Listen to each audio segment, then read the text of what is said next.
तस्मै रामानुजार्याय नमः परमयोगिने यस्मृतिस्मृतिसूत्राणाम् अन्तर्द्वरमसीशमदे. சுவாமி ராமானுஜர் வேத வேதாந்த வாக்கியங்களுக்குண்டான பொருளை வியாக்கியானம் பண்ணுவதற்காகவே ராமானுஜருடைய அவதாரம். அனைத்து வேதங்களும் வேதாந்தங்களும் சேர்ந்து ஒரே கருத்தைத்தான் சொல்கிறது, ஒரே சாஸ்திரம் தான் என்று தெரிவிக்கிறார். ஆனால் இவையெல்லாம் பிரம்மத்தை அடையாளம் காட்டி அந்த பிரம்மத்துக்கும் ஜீவனுக்கும் உண்டான சம்பந்தத்தை உணர்த்தி பகவானையே உபாயமாக பற்றி பிராப்தியமாக அவருக்கு கைங்கரியம் பண்ணக்கூடிய அந்த நிலையை தான் சாதித்தார் சுவாமி எம்பெருமானார். நாம் அனாதி காலமாக மாறி மாறி சம்சாரத்தில் பிறந்து கொண்டிருக்கிறோம். மாறி மாறி பலபிறப்பம் பிறந்து அடியை அடைந்து உள்ளம் தேறி ஈரிலின்பத் திருவெல்லம் யான்மொழிகன் ஆழ்வார் தெரிவிக்கிறார் போல அந்த மாதிரி பிறந்துட்டு இருக்கும்.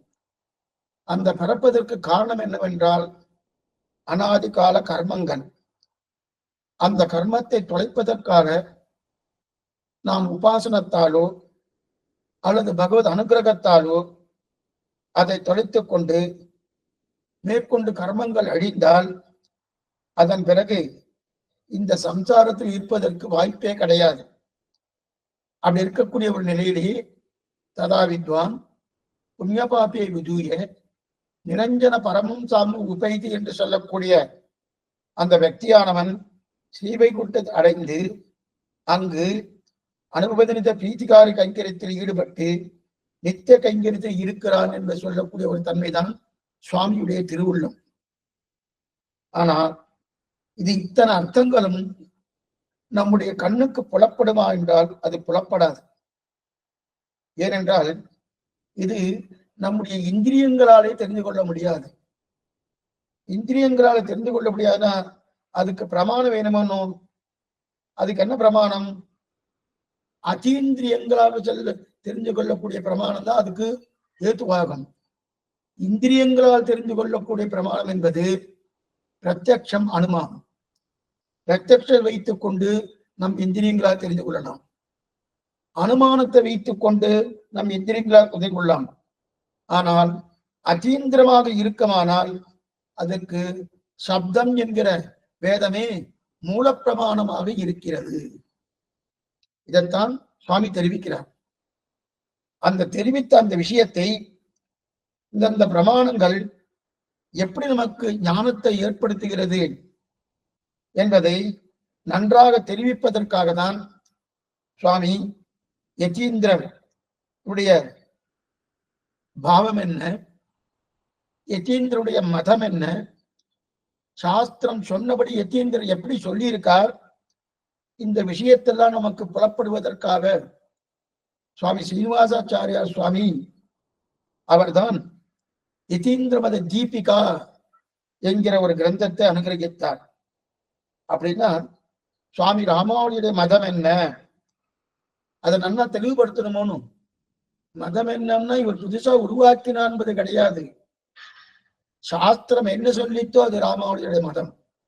ஆனால் அது நிறைய பேர் சாஸ்திரம் சொன்னதைத்தான் நான் சொல்லிட்டு இருக்கேன் சொல்றாளே என்கிற கருத்தாலே சாஸ்திரம் எங்கெங்க எப்படி சொல்லியிருக்கு என்பதை தெரிவிப்பதற்காக தான் சுவாமி ராமானுஜர் அவதாரம் பண்ணினார் முதல்லே பார்த்தோம். இருப்பினும் அந்த அவதாரத்திலே அவர் சொல்லப்பட்ட கருத்து என்ன, அதை நன்னா தெல்ல தெளிவா காட்டணுமோனோ. அப்ப சுவாமி ராமானுஜர் தெல்ல தெளிவாக தெரிவிக்கவில்லையா? நன்னாவே தெரிவித்தார். நம்முடைய மந்தமதிகளுக்கு புலப்படலை. அது மட்டுமல்லாமல் அது மிக விபுலமான கிரந்தம் ஸ்ரீபாஷ்யம் என்பது. அதை வாசிக்கணும்னா தர்க்கசாஸ்திரம் தெரிஞ்சிருக்கணும், நியாயசாஸ்திரம் தெரிஞ்சிருக்கணும், மீமாம்சம் தெரிஞ்சிருக்கணும். கொஞ்சம் சுலபமா தெரிஞ்சுக்கலாம். எதை வைத்து கொண்டு சொல்கிறேன் என்றால் இதெல்லாம் தெரிந்து கொண்டு அதற்கு மேற்கொண்டு காலட்சேபத்தை 4-5 தடவை கேட்டால் சுலபமா தெரிஞ்சுக்கலாம். ஆனால் முதல் தடவையே இதை சுலபமாக தெரிந்து கொள்ள முடியாது. அதை தெரிந்து கொள்வதற்காகவே அந்த சாஸ்திர தாத்பரியமாக இருக்கக்கூடிய நிலை என்ன, சாஸ்திரத்தின் நிலை என்ன, ராமானுஜருடைய தன்னுடைய திருவுள்ள கருத்து, இந்த சாஸ்திரம் என்ன சொல்லித்து என்பது என்ன, அது மட்டுமல்லாமல் அந்த சாஸ்திரத்தின் கருத்தை மற்ற மதங்கள் சொல்லியிருக்க இல்லையா, அந்த சொல்லியிருக்கக்கூடிய தன்மையை எவ்வாறு இவர் அதை அலசி பார்த்து அது இது தவறு இது சரி என்ற நிலையில் எவ்வாறு சொல்லி இருக்கிறார் என்பது விஷயத்தையும் நமக்கு தெரிவிப்பதற்காகத்தான் யதீந்திரமத தீபிகை என்கிற ஒரு கிரந்தத்தை அனுகிரகித்தார் சீனிவாசாச்சாரியா சுவாமி. இதிலே மொத்தம் 10 அவதாரங்கள்னு பார்த்தோம். அதுல 3 அவதாரங்கள் பிரமாணத்துக்காக இருக்கக்கூடியது, பிரமேயத்துக்காக 7 அவதாரங்கள். பிரமாணத்தின் 3 அவதாரங்கள் பிரத்யக்ஷம், ஹனுமானம், சப்தம் என்று. இந்த 3 பிரமாணத்திலே 3 வகைகள் உண்டு. என்ன வகைகள்? பிரமேயம் பகவான், பிரமாணம் பகவானை காட்டி கொடுக்கக்கூடிய நூல், அதுதான் பிரமாணம்னு பேரு. அப்படிப்பட்ட அவனை பற்றி பேச வந்தது பிரமேயம். அவனை பற்றி பேச வந்ததுன்னா பகவான் இன்னான் இணையான் என்று சொல்லக்கூடிய தன்மைதான் பிரமேயம். அந்த பகவான் யார் என்று காட்டிக் கொடுப்பதுதான் பிரமாணம். அந்த பிரமாணத்தையும் பிரமேயத்தையும் பார்ப்பதற்காக தான் 10 அவதாரங்களாக சுவாமி சீனிவாசாச்சாரிய சுவாமி அனுகிரகித்தார். அதிலே முதல் நிலையாக இருக்கக்கூடிய பிரத்யட்சத்தை நாம் அனுபவிக்க பெற்றோம். பிரத்யட்சம் ஏன்னா பிரத்யட்சம் சாஸ்திர விரோதம் அல்ல. என்னைக்குமே பிரத்யட்சமானது சாஸ்திரத்துக்கு விரோதமா இருக்கவே இருக்காது. சாஸ்திரம் என்ன சொல்லித்தோ அதைத்தான் பிரத்யட்சம் சொல்லும். ஆனா பிரத்யட்சம் ஒண்ணு சொல்லித்தனா அதை சாஸ்திரம் எதிர்க்கவே இருக்காது. ஆனா இது மாறுபட்ட கருத்து மற்ற மதங்களே இருக்கு. அந்த இடமரத்தை பார்க்கிறேன். இப்போ பிரத்யட்சத்தை நான் அனுபவிக்க பெற்றோம். அடுத்து அனுமானத்தை பார்த்துட்டு இருக்கோம். ஆனா இது 2வது அவதாரமாக இருக்கக்கூடிய அனுமானம்னா இதுல அப்படின்னா என்ன அர்த்தம்? இதில் இது இருக்கிறபடியாதே இன்னது இருக்கணும் அப்படின்னு அனுமானிக்கிறமோனோ அது அனுமானம். இதில் என்ன பாருங்க, இதில் இது இருக்கிறபடியாலே இன்னது இருக்கணும், இதைத்தான் அனுமானம் என்றோம். அனுமானத்துக்கு எப்பவுமே 5 அவயவங்கள் வேணும். அப்பனா 5 அவயவங்கள் இருக்கணும். பட்சம், சாத்தியம், ஹேது, ஸ்வபக்ஷம், விபக்ஷம்னு பேரு. எல்லாமே சம்ஸ்கிருத பாஷை, ஒன்றும் கஷ்டமே கிடையாது. நான் அடிய சொல்லிட்டு இருக்கின்றதால என்ன சுவாமி இது கொஞ்சம் சிரமமா இருக்கும் போல் இருக்கு அப்படின்னு நினைக்க வேண்டாம். எல்லாத்தையும் தமிழ்ல என்னவோ எல்லாத்தையும் அடிய சொல்லிடுறேன். பட்சம் நேற்றுக்கு பார்த்த விஷயத்துல திருப்பி சொல்லிட்டு இருக்கேன். ஏன்னா நாளைக்கு இதே தான் சொல்ல போறேன். சுவாமி கொஞ்சம் சிரமமா இருக்கு, ஒரு சிரமமும் கிடையாது. அப்ப பட்சம் என்ன, சாத்தியம் என்ன, ஏது என்ன, ஸ்வபக்ஷம் என்ன, விபக்ஷம் என்ன, 5 பட்சம். இப்ப முதல்ல பட்சம் என்ன? எதில் சாதிக்கிறோமோ அது பட்சம். அப்படின்னா சாதிப்பது மலை. எதுல சாதிக்கிறோம்? பர்வதக வங்கிமான் தூமாத்.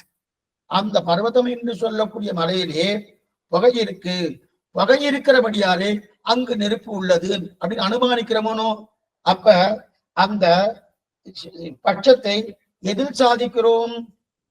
பட்சத்தை சாதிப்பது மலையில், அதான் பட்சம் மலைன்னு சொல்லுது. அதுக்கு மேல மலை நெருப்போடு கூடியது. எதனால? பகை இருக்கிறபடியாலே நெருப்போடு கூடியதுன்னு நம்ம அனுமானிக்கிறோமோ. அப்ப இந்த நெருப்பு என்பது சாத்தியம். பட்சம், சாத்தியம், ஹேத்துன்னு சொல்லணும். அப்ப நெருப்பு என்பது சாத்தியம். புகை என்ன சுவாமி? புகைதான் ஹேத்து. ஏத்துன்னா காரணம். நெருகேது காரணம் இல்லாமல், ஹேது காரணம். சில சப்தங்கள்லாம் நம்ம காலட்சேபம் சம்ஸ்கிருதம் தெரியணுன்ற அவசியம் கிடையாதுன்னு என்ன சொல்லிட்டு இருக்கேன்னா, அப்ப தெரியாம இருக்கலாமா அப்படின்னு சொல்ல வரல. நீ தெரிஞ்சுண்டா ஆனந்தம் தான், தெரியலன்னா வச்சுக்கேன் ஒன்னும் கவலைப்பட வேண்டாம்.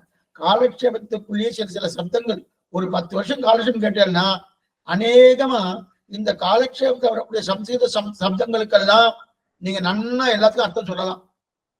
சில சாலட்சிய அதிகாரிலாம் இருக்கா, அவளுக்கு சம்ஸ்கிருதம் அவ்வளவு தூரம் வாசிச்சிருக்க மாட்டா, இருந்தாலும் காலட்சேபம் பண்ணா சொல்லுவா. காரணம் என்னன்னா, நல்ல காலட்சேபத்தை கேட்டு கேட்டு கேட்டு கேட்டு சம்ஸ்கிருத சப்தங்களை நல்லா விரிவா அலசி பார்த்து இந்தந்த சப்தங்களுக்கு இதுதான் அர்த்தம்னு அவ வாங்கி வச்சுக்கிறான். இது சொல்ல வந்தேன்னா, அதனால பட்சம் சாத்தியம் ஹேத்து. ஹேத்துனா பகை. சரி, இப்ப ஹேத்து, இங்க ஹேத்துக்கு வேற பெயர் கூட உண்டு. என்ன பேரு? சாதனம்னு ஒரு பெயர், லிங்கம்னு, இதெல்லாம் நேற்று பார்த்துக்கோங்க. சாதனம்னு ஒரு பெயர், லிங்கம்னு ஒரு பெயர் இருக்கு. சரி சுவாமி, இந்த லிங்கத்தை பட்சத்துல பாக்குறோம். பட்சத்துல ஹேத்துனா புகை, பட்சம்னது மலை, அந்த மலையில புகையை பார்க்கிறோம். சரி, பார்த்த உடனே ரெண்டும் சேர்றது. எது எது சேர்றது? இந்த ரெண்டும் சேர்ந்து இருக்கு என்கிற அறிவு ஏற்படுகிறது. மலை இருக்கு, புகை இருக்கு, மலையை பார்க்கிறேன், புகையை பார்க்கிறேன், நெருப்பை பார்க்கல. ஆனா அந்த ரெண்டையும் சேர்றதுனும் அந்த சேர்ந்தபடியால் ஒரு அறிவு ஏற்படுது இல்லையா? இந்த மாதிரி வேற எங்கேயோ பார்த்தோம்ங்கிற நினைவு நமக்கு வருது. எங்கேயோ பார்த்திருக்கேனே, இந்த புகை வந்து இருக்கு, மலை இருக்கு, இந்த மாதிரி புகை வரக்கூடிய இடம் பார்த்துட்டு இருக்கிறேன் அப்படின்னு நினைவு வருது இல்லையா? நெருப்பையும் புகையையும் ஏற்கனவே பார்த்து இருக்கிறோம். அந்த நெருப்பு மட்டும் கண்ணில் படலாம். என்ன ஆகுது? அந்த மலையில நெருப்பு கண்ணில் படல, புகை கண்ணில் படுறது, மலையும் கண்ணில் படுறது. ஆனா அந்த நெருப்பு இருக்கும் என்று புகை என்கிற ஏத்து வைத்துக் கொண்டு சாதிக்கிறோம் இல்லையா? அந்த சாதிக்கிறோம் இல்லையா? அந்த ஹேத்து தான் இது புகை. சரி, இப்ப பட்சம் என்றால் மலையை, ஸ்வபக்ஷம்னா இப்ப பட்சம் பார்த்துட்டோம், சாத்தியம் பார்த்துட்டோம், ஹேத்து பார்த்தோம். சாத்தியம் நெருப்பு, ஹேத்து புகை, பட்சம் மலை ஆயிடுத்து. இப்ப 3 பார்த்தாச்சு, இன்னும் 2 இருக்கு. ஸ்வபக்ஷம் விபக்ஷம் இருக்கு. இப்ப பட்சம்னா மலைன்னு தெரியாது, ஸ்வபக்ஷம்னா என்னது? அதாவது ஹேத்துவை பட்சத்தில் பார்த்தோம் இல்லையா? ஸ்வபக்ஷம்னா புகையை எந்தெந்த இடத்தில் இதே மாதிரி பார்த்தோமோ, அதாவது ஹேத்துவை எங்கெங்கு பார்த்தோமோ அது எல்லாமே ஸ்வபக்ஷம்.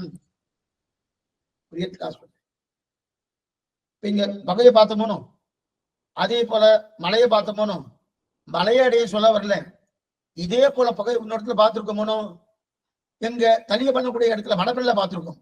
மணப்பல்ல பார்த்தபடியாலே அங்க நெருப்பு இருக்கு நம்ம ஊகிக்கல, அங்க பிரத்யட்சமா பாக்குறோம். நெருப்பையும் பார்க்கிறோம், புகையும் பார்க்கிறோம். ஆனா இதற்கு தான் ஸ்வபக்ஷன்னு பேரு. ஸ்வபக்ஷன்னு பேரு. இங்க மலையில எப்படி புகையையும் மலையையும் பார்த்தோமோ, அதே போல அங்க மலையை பார்க்கல, மலைக்கு பதிலா மடப்பள்ளி, அந்த மடப்பள்ளியில புகையை பார்த்தோமோ, இந்த அங்க இருக்கக்கூடிய தன்மையே இன்னொரு இடத்துல இருந்தா அதற்கு ஸ்வபக்ஷன்னு பேரு. அதே மாதிரி இருக்கணும். இப்ப அதே மாதிரி இருக்கணும்னா, சுவாமி அங்க மலை இருக்கு, இங்க மலை இல்லையேன்னு கேட்கப்படாது. சொல்றது இல்லையா? இங்க எது ஹேத்து? ஹேத்துதான் பிரதானம், பட்சம் பிரதானம் அல்ல.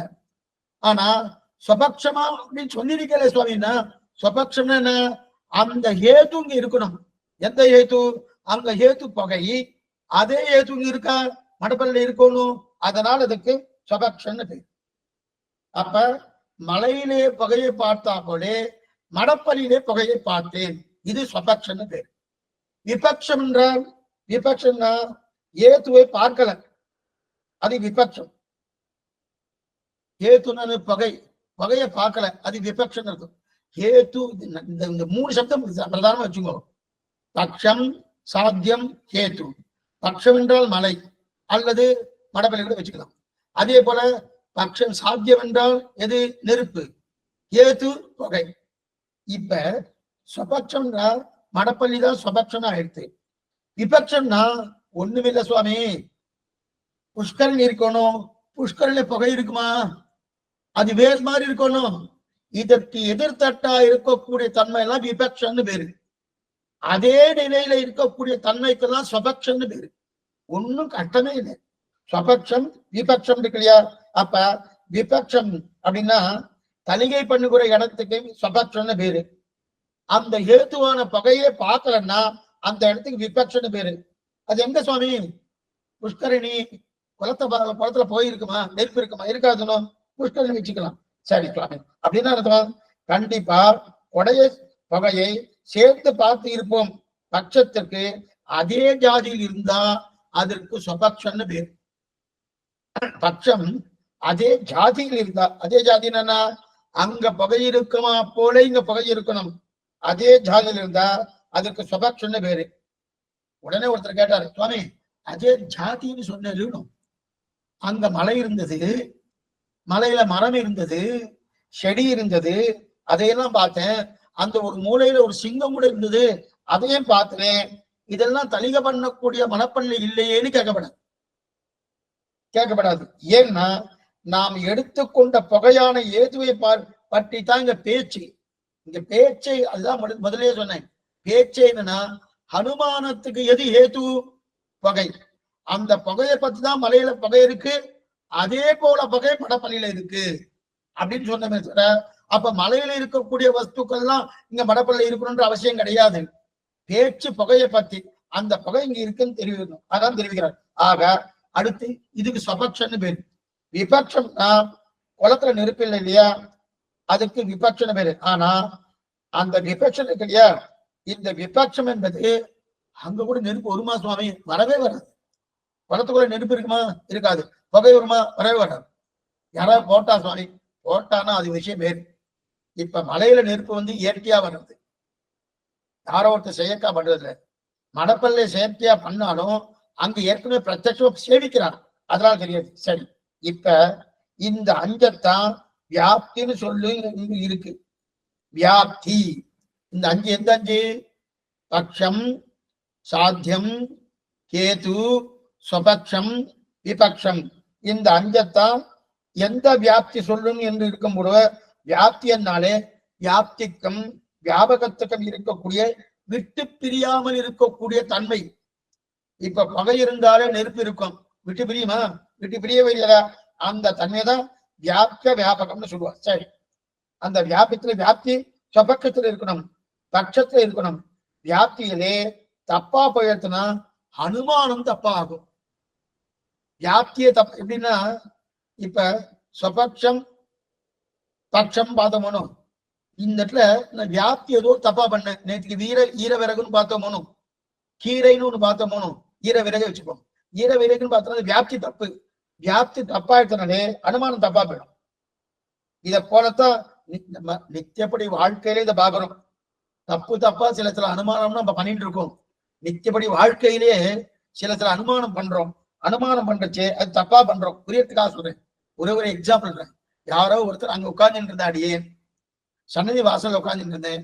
யாரோ ஒருத்தர் வந்தார், வந்து என்னை பார்த்து சிரிக்க ஆரம்பிச்சார். ரெண்டு பேரும் என்னை பார்த்து சிரிச்சுட்டு என்னை பார்த்து பேசிட்டே இருக்கா. உடனே அடி என்ன நினைச்சுட்டேன், ஓ என்னை பத்தி ஏதோ தப்பா சொல்றா அப்படின்னு அனுமானித்தேன். இந்த அனுமானம் சரியா தப்பா? தப்பு. இந்த அனுமானம் தப்பு. ஏன் சுவாமின்னா, அவர் சிரிக்கிறா, ஏதோ பேசிட்டு இருக்கா, என்ன பார்த்து பேசுற மாதிரி இருக்கு. இதெல்லாம் இருக்கிறச்சது என்னதான் பேசணும்ன்ற அவசியம் கிடையாது. என்ன பார்த்துருக்கலாம், அதுவும் நல்லா சிரிக்கலாம். சிரிக்கிறதுனால அது எகத்தால சிரிப்பாக சிரிக்கலாம். சிரிப்பா கூட என்னதான் பேசுறாருன்னு எனக்கு சந்தேகம் வருதணும். அந்த சந்தேகத்துக்கு அந்த அனுமானம் இந்த அஞ்சையும் சேர்க்கணும்.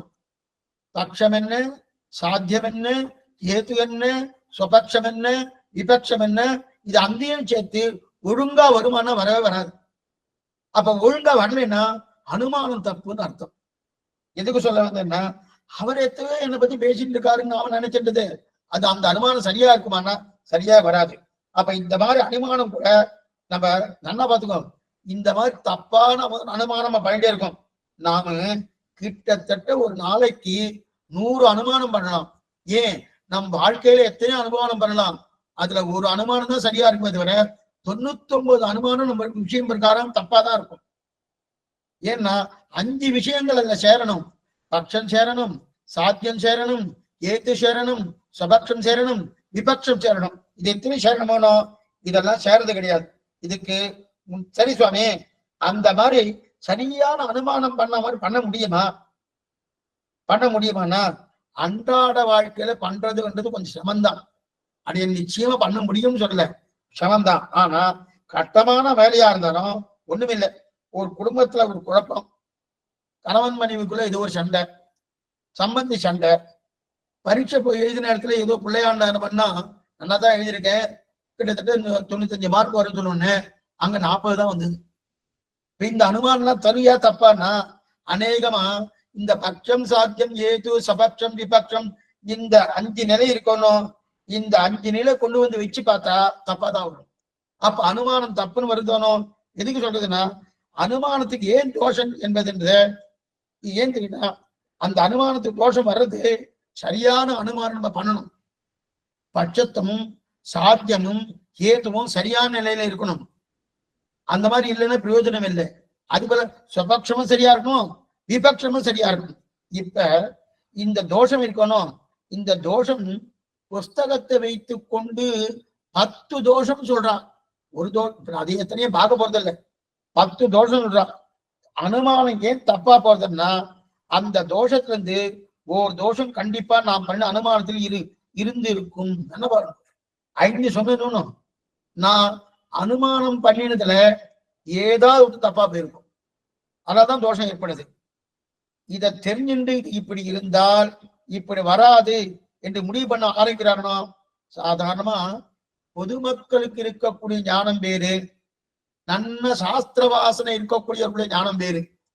பொதுமக்கள் அநேகமா என்ன பண்ணுவான்னா அனுமானத்தை தப்பா தான் பண்ணிட்டு இருப்பா, அவ வாழ்க்கையில அதிகமா பண்ணிட்டு இருப்பா.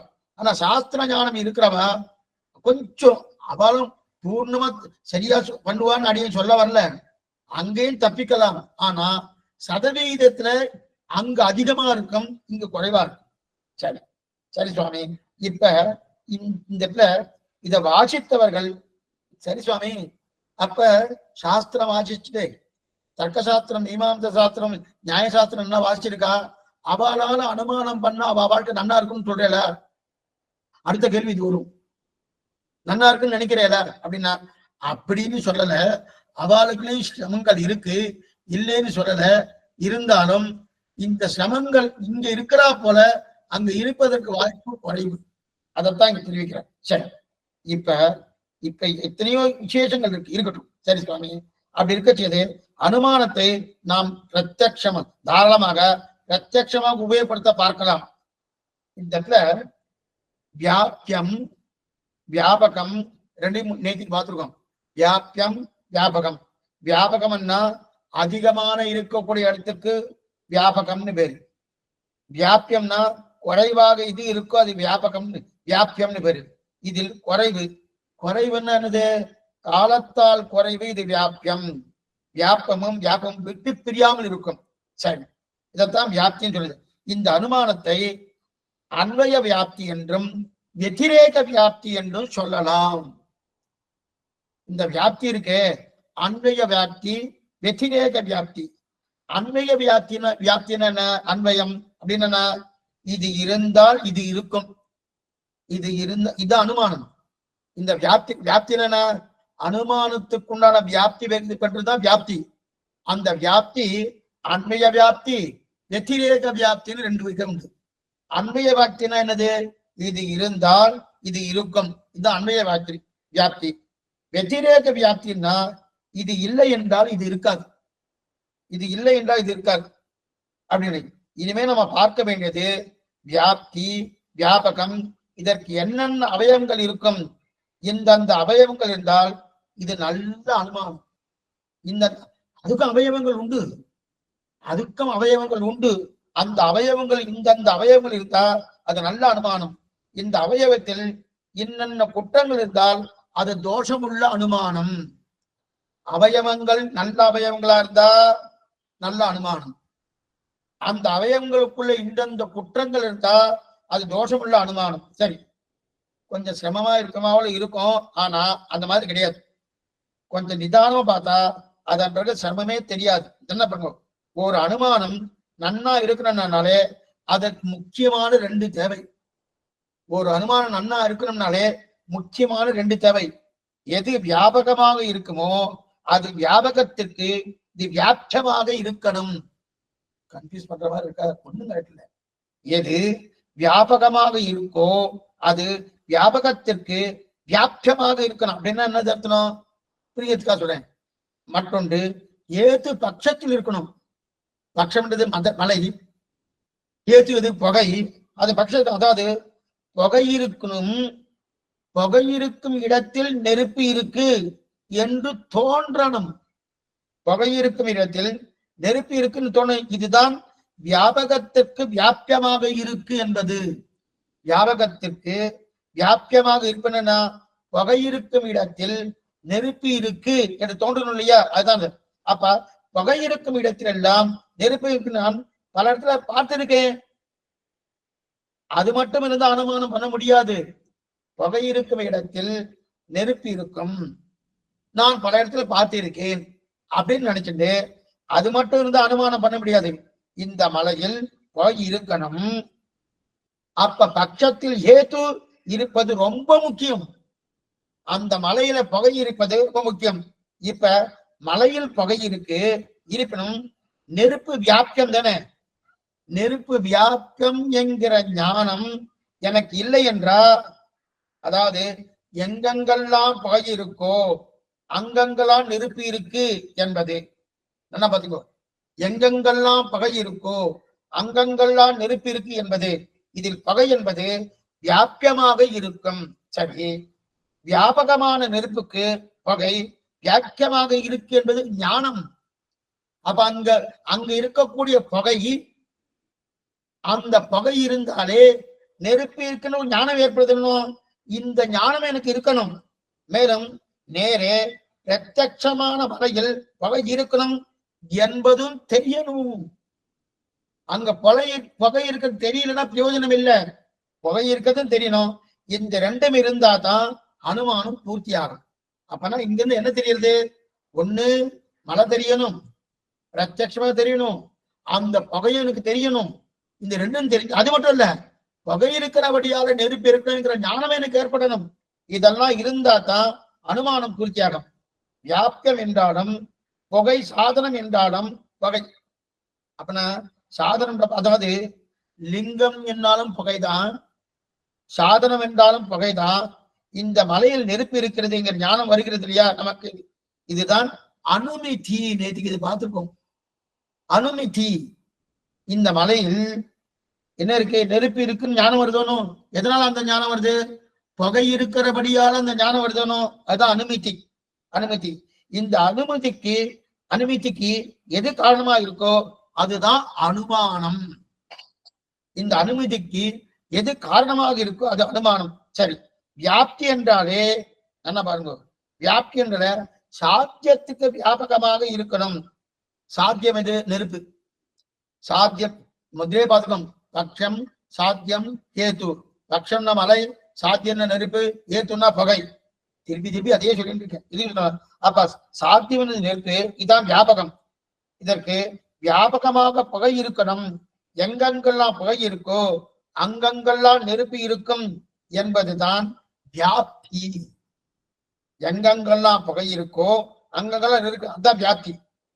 இரண்டாவது பட்சத்தில், அதாவது மலையில் ஏத்து இருந்தாகும்.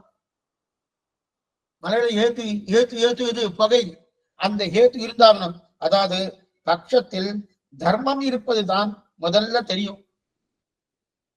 தர்மம் இருப்பதுன்னு என்ன அர்த்தம்? வியாப்தி வேணும், பட்ச தர்மம் வேணும். இந்த ரெண்டுதான் அவயவங்கள். அப்படின்னா வியாப்தி என்னது? இதுதான் வியாப்தி. வியாப்தி என்னது? வியாப்தி சாத்தியம். நெருப்பு தான் வியாப்தி, அதான் சாத்தியம். அந்த சாத்தியமானது மேற்கொண்டு மலைக்கு இன்னொரு தர்மம் என்ன? புகை. அந்த புகை இருக்கணும். இந்த ரெண்டு தான் அதுக்கு அவயவங்கள்.